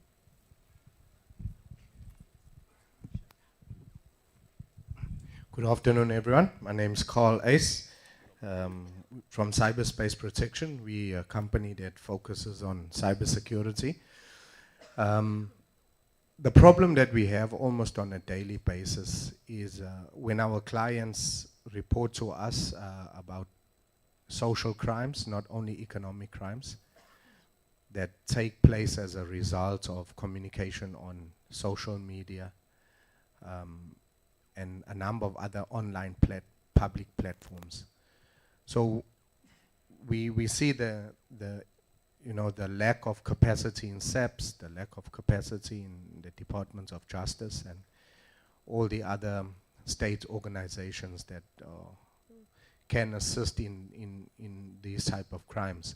But there's definitely something that we need to do in getting access to information on these platforms to help the Departments of Justice, help the South African police make a case for the people who are victims of crimes as a result of the communication on social media and on a lot of these online platforms that take place on a daily basis, from a granny to the most important businessman. Thanks, or woman. Right. Thank you. Advocate, do you want to kick off? Am I audible? Yeah. Yeah. No, thank you, Ms. Tilly. I wanted to add to the gentleman's question earlier on.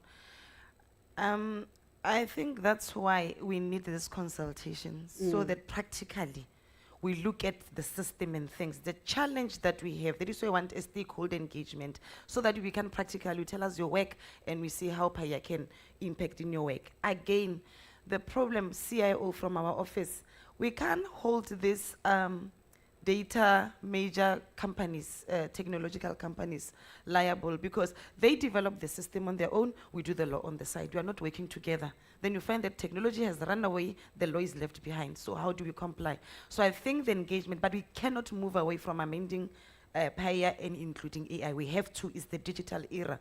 But hence we want you to come to us so that we can have that engagement and we look at the areas in terms of your work area. How does PAIA impact your work area? So I think most of these issues that you were saying, we will unpack them when we have that consultation this quarter. Thank you, Ms. Tilly. Thank you. So I had just a couple of comments. Just starting, Alison, you said you wouldn't expect a government department just to completely ignore it, and you live and learn. And I hope the lesson that gets learned is that that's actually not acceptable. And it's a very difficult thing, of course, for the regulator to be in that position without the powers.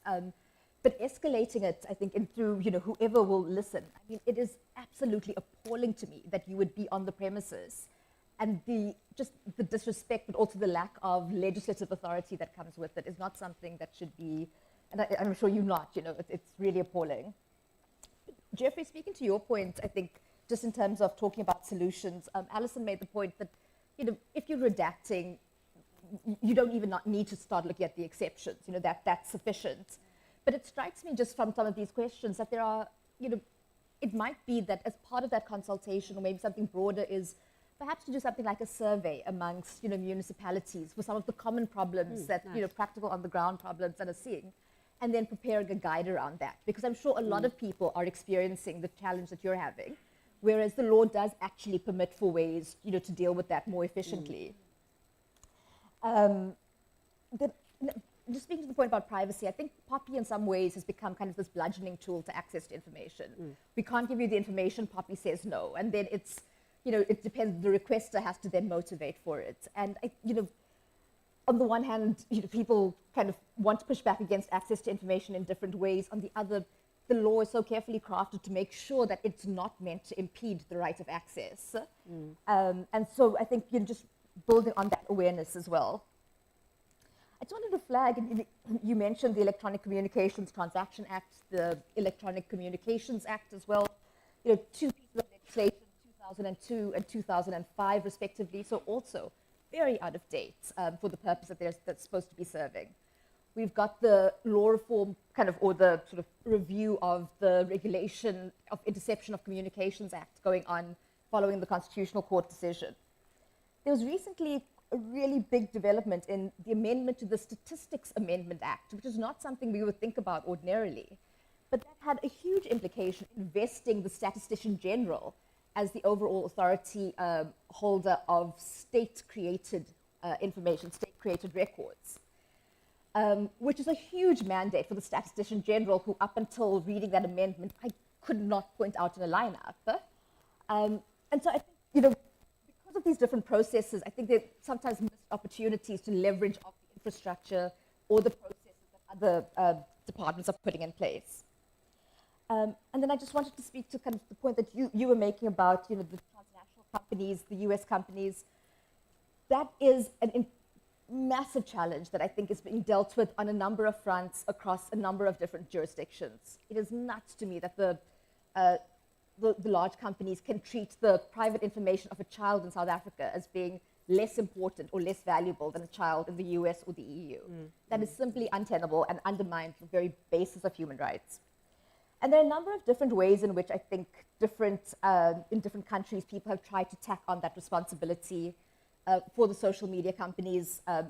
Kenya, the Constitutional Court of Kenya has just ruled that regardless of where the company is located, if the human rights implications are directed towards the people in the jurisdiction of the court, that should be sufficient to found jurisdiction. Whether that will, what happens with the companies, we'll see. We've seen the Competition Commission processes is running at the moment. We've got a number of different things happening in parallel. But I think it's fantastic that the regulator is, kind of really getting involved in these issues, dealing with some really complex issues, I think, through some of the requests that you've got.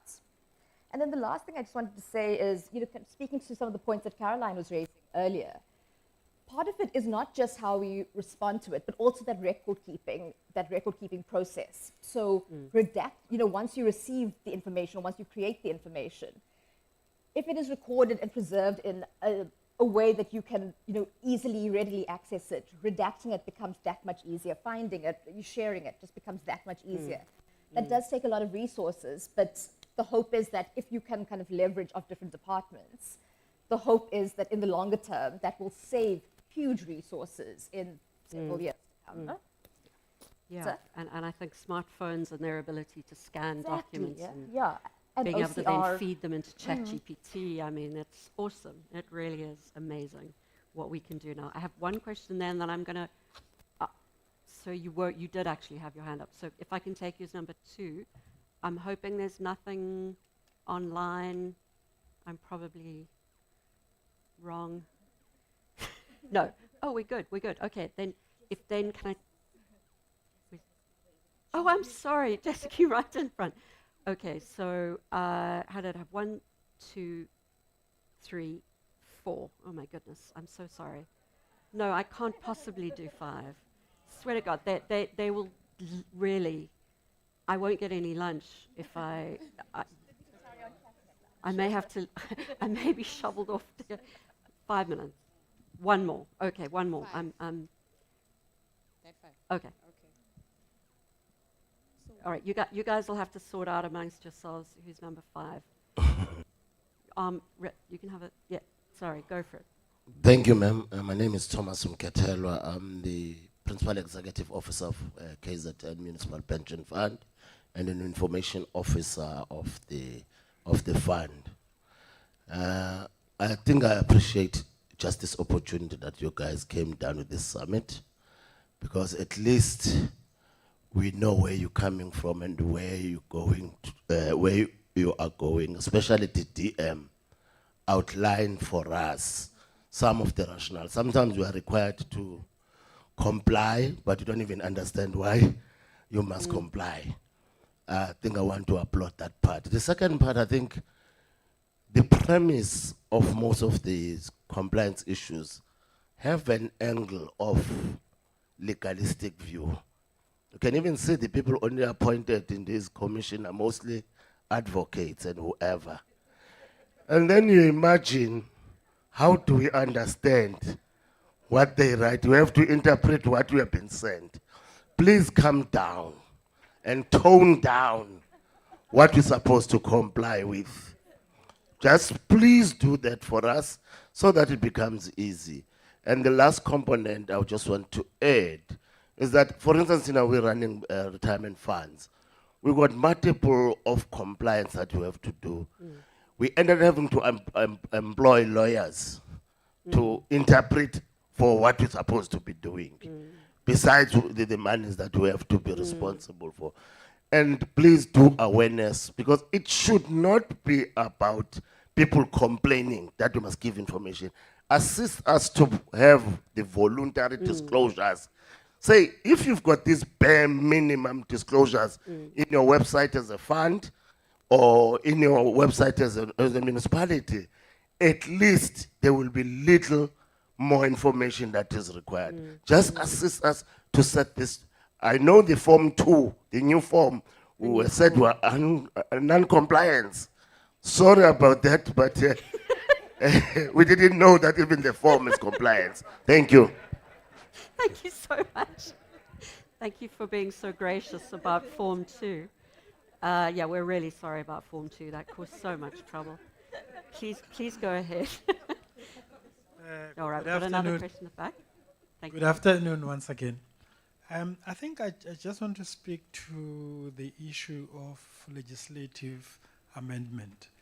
I think we all know that throughout the world, in all countries, legislation, the race between legislation and technology, it's a non-starter.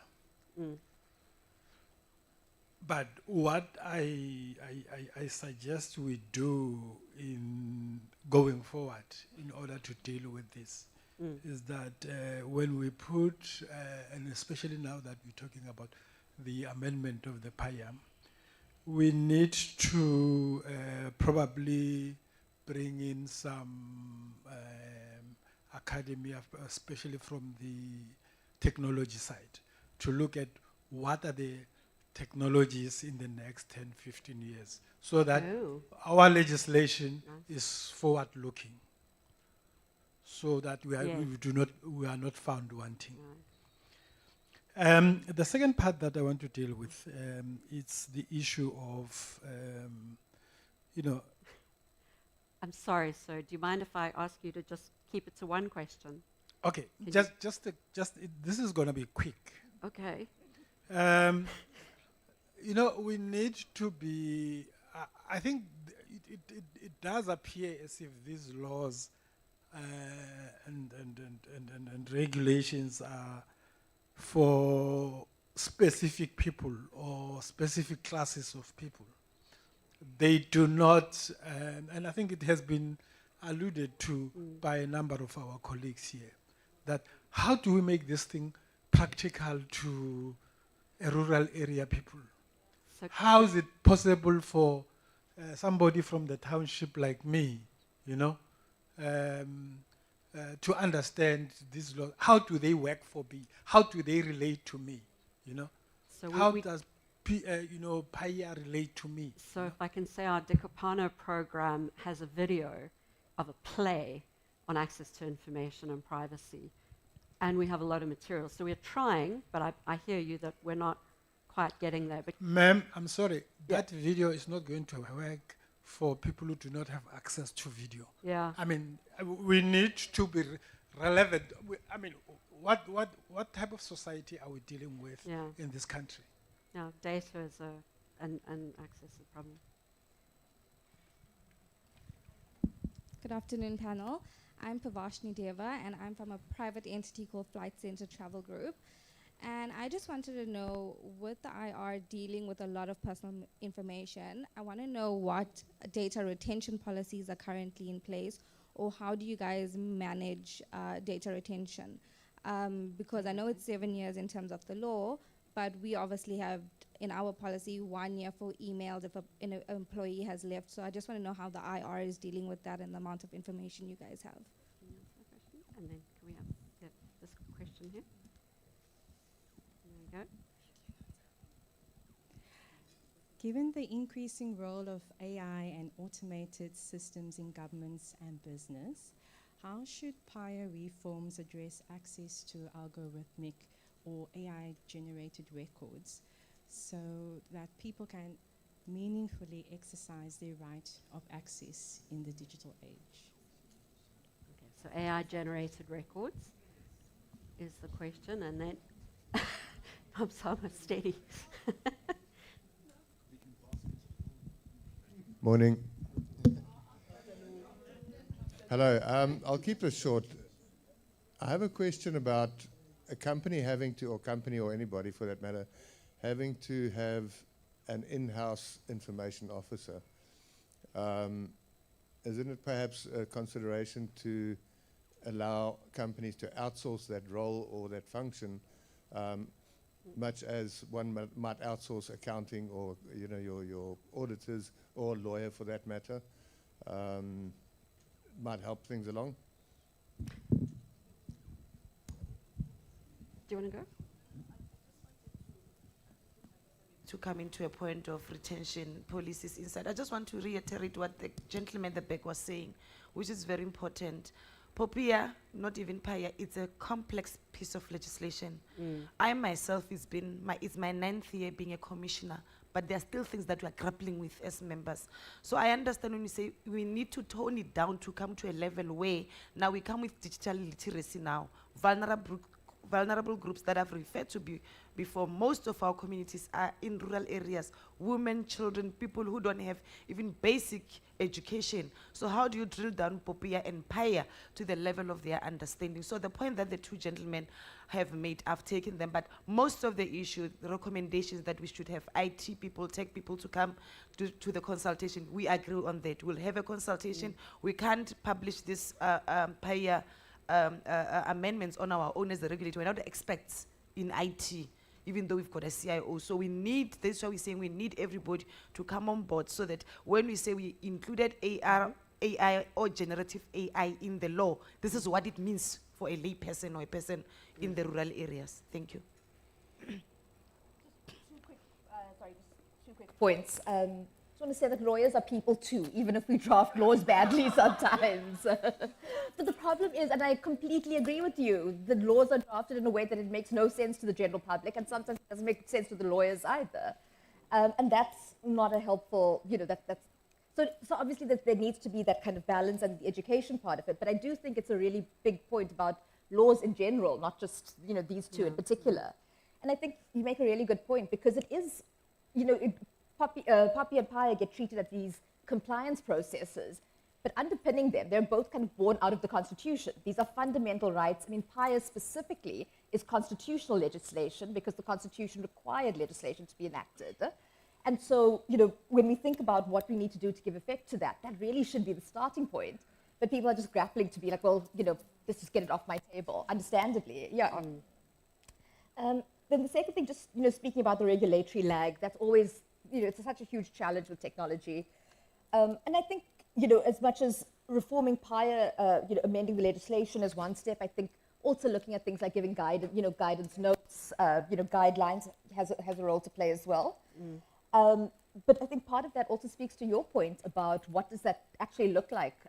We had long debates about whether or not metadata should automatically form part of a digital record when you're handing them over, which is kind of where we landed. The question of what, in order to meet that threshold of you've got to be able to explain the underlying logic of the algorithm, what that explainability means for somebody, who doesn't have a coding degree versus, somebody who's coming in with a very specific research background varies so significantly. And so I think in the absence of, kind of the big changes, I think part of the consultation is also thinking about what some of the the kind of guidance documents might look like. And I guess free access to data is Yeah. one of the All of the this issues. presupposes that there's equitable access to the internet as well. Yeah, so we're aware, but don't necessarily have control of a solution there. But I think it really is it's a very important issue. I'm going to hand back. Oh, I'm sorry. The question of the information officer and the retention records. Advocate Makopa Madiso, do you want to deal with retention? There we go. Yeah, let me just come in and say the following under retention. When you retain personal information, you have to have a legal basis for retaining the personal information. So if you were to retain personal information and you don't have it, and there are quite a number of pieces of legislation that would prescribe as to how long you have to retain the personal information for instance, your National Archives Act. But there are instances where you have a gap, and to the extent that there is a gap and the Act does not, or there's no legislation that prescribes how long you have to keep that personal information for, you have to keep it for as long as it is going to allow anybody that wants to exercise their right for them to exercise that particular right. So that's insofar as that is concerned. Now, there's another question in terms of the registration of information officers. If you look at Section 55 of PAIA, it is not prescriptive with regard to an information office, to information officers. All that it says is that you must register an information officer, but that information officer has to be accountable. So that's the, it does not necessarily prescribe, but that particular information officer has to be accountable. That's what I wanted to just add. Thanks. Am I audible on retention? Remember, like the exceptions, for every general rule, there's an exception. Exception. PAIA says once the purpose is achieved, you have to delete, destroy, or de-identify. So if you've got a retention law that governs you to retain those documents, you'll rely on that retention law. But if there's no any other law, you have to keep it. Once the purpose is achieved, you have to delete. So you have to keep it whereas there's a purpose for it to be there. But once there's no purpose, you have to delete, destroy, or de-identify. Which comes back to records management and how important that is. Thank you. Can I draw this session to a close? Yeah, information officer. But the information officer question, I think, has been dealt with. You don't know. You don't need. Yes, you can. You can outsource. That's the question.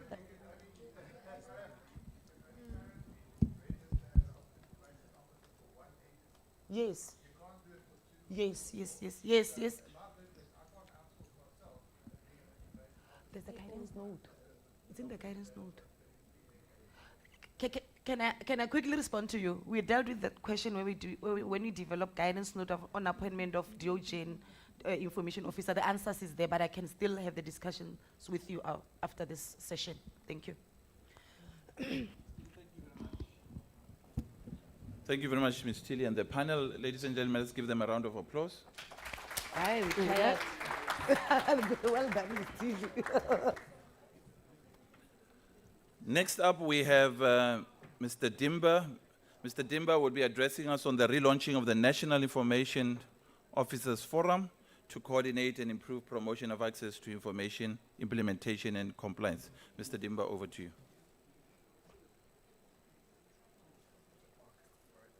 Okay, no, thank you, Advocate Briganyo. I'm going to be very... I was just checking if you still are paying attention. So I'll be very quick on this one. Ladies and gentlemen, colleagues, about 20 years ago, under the auspices of the Human Rights Commission, we launched what was called then the National Information Officers Forum. This was intended to be a structure that will represent information officers and deputy information officers and be a voice of this particular sector. Now, I need to indicate to you that one of my responsibilities at the regulator is to facilitate stakeholder engagements. That is to say, create opportunities for you as people interested and affected by these two laws to engage directly with the information regulator. We do get engaged a lot, especially by the private sector. They keep us on our toes. I don't know if there are any people from the banking sector here. They are our best friends. From time to time, they send us love letters. Some of them not so kind, but we're not there. So what I want to say is the legislation, when we talk about stakeholder engagement, it's not something that is issued by the regulator out of its own volition or as a form of largesse. The legislation requires of us as the information regulator in section 41, I think it's C2 if I'm not mistaken, but there's a provision that requires of us as the information regulator to consult with the responsible parties, consult with information holders and engage with them on the challenges that they are facing in implementing especially PAIA and PAIA. So it is a legal obligation that we consult with you that are people that are busy with the implementation issues or compliance issues. Now, over the years, the NIOF has not been active at all. And I think that's been a voice, a very important voice that has gone silent. We want to encourage the sector to re-establish the National Information Officers Forum, which will be a forum that will really inform us as the regulator in the execution of our legislative mandate. And so we would like to say to you, those of you who are here today, if you are interested to work with us in re-establishing the National Information Officers Forum, please do indicate to me during break or during lunch, and we'll just take down contact details, and we'll make sure that this structure is a structure that is owned by you as information or deputy information officers, and not as a project of the information regulator. We need to have a partner that we can engage with from time to time. The earlier panel was dealing with issues around amendment of PAIA. Whatever we put in those proposals should be informed by real experiences on the ground. And it's very important that we have this structure engage with us on that process and many other processes. So Advocate Buikanyo, thank you very much for that opportunity. I will be available to whomever wants to engage with us on this. Thank you. Thank you very much, Mr. Dimba, for that. Ladies and gentlemen, to present the recognition for active promotion of transparency and applying innovation to ensure compliance with PAIA, I'm going to call upon Ms. Tilly, a member of the regulator. Thank you very much. I'm standing in for our CEO. We're sad not to have him with us. He loves an award, I have to tell you. My colleagues from the regulator will know that he loves to positively recognize great performance. We have 3 categories. I feel like it's the Academy Awards. I have 3 categories of awards today. They're certificates of recognition. And the first category is for outstanding efforts in advancing access to information and the promotion of PAIA. And I'm pleased to say that there are some colleagues from civil society in the list. First, the Center for Environmental Rights. We can clap at the end, I think, if you don't. Secondly, Amabungani, who I think have been ably represented here. Media Monitoring Africa. the South African National Editors Forum,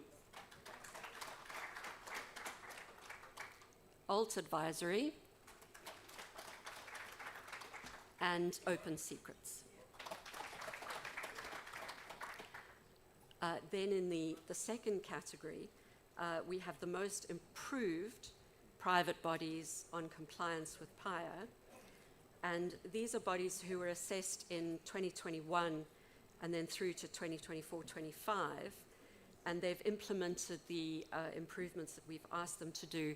They've given us updates and they've submitted proof of compliance. I actually have the certificate for... Okay, we've got the certificate for Amabungani here. Where is our representative? Where has she gone? There's Caroline.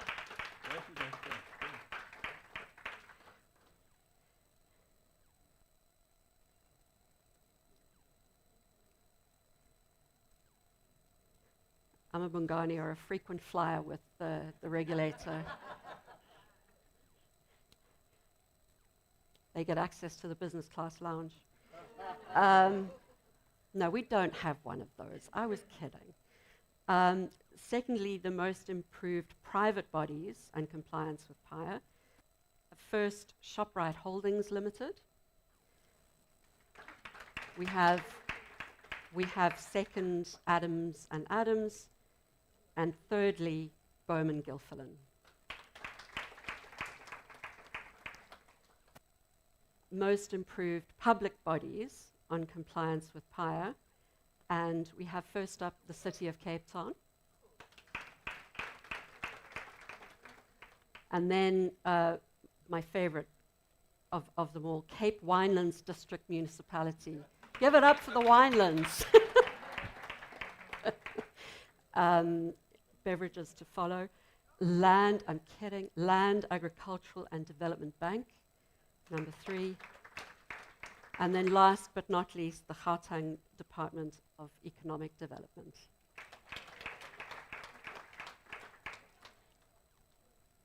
Mr. Guala? Mr. Guala has the certificate for the Gauteng Department of Economic Development. Yes. Oh, okay. There we go.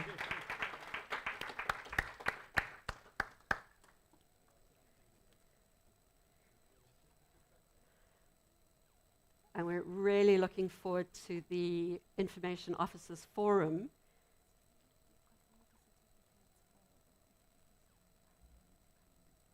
Okay, all right, thank you. We do have these certificates for the outstanding efforts in advancing access to information here. So all of them, so we'll if you were awarded, then if we could just come and see Nomzamo afterwards. She has the certificates. Thank you very much.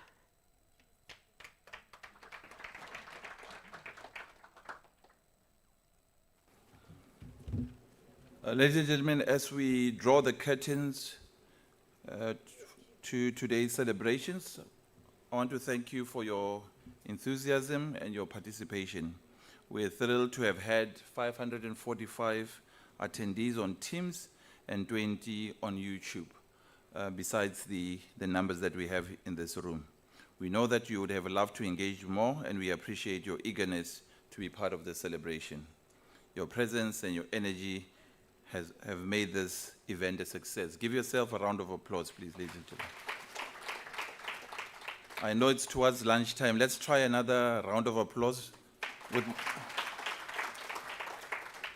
Right, I'm going to call Mr. Mfana Guala with the closing remarks. Mr. Guala would be the one that would be standing between us and lunchtime. So depending on how long Mr. Guala is going to be, we will be out of here. Ladies and gentlemen, thank you very much. This was the last time that you'll be hearing from me. Thank you very much. I hand over to Mr. Guala.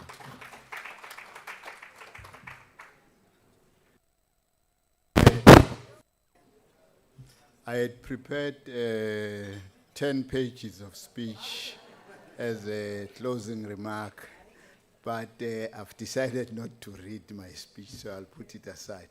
I want to take this opportunity first and foremost to thank the Deputy Minister for gracing us on this occasion. There's something very interesting about deputy ministers, even the former Deputy Minister JJ, now John Jeffrey, who was affectionately known as JJ, and Risnell. These are the kind of deputy ministers, when they attend occasions, they don't just speak and leave. So I think they deserve,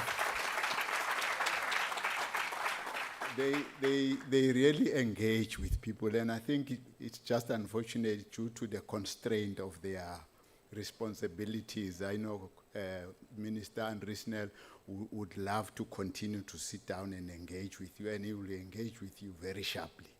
But thank you for that, Deputy Minister. Thank you for attending this meeting.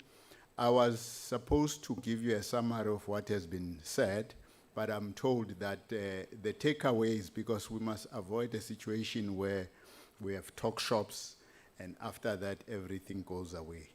So a sort of a document that will deal with the takeaways that have been identified in this forum will be produced.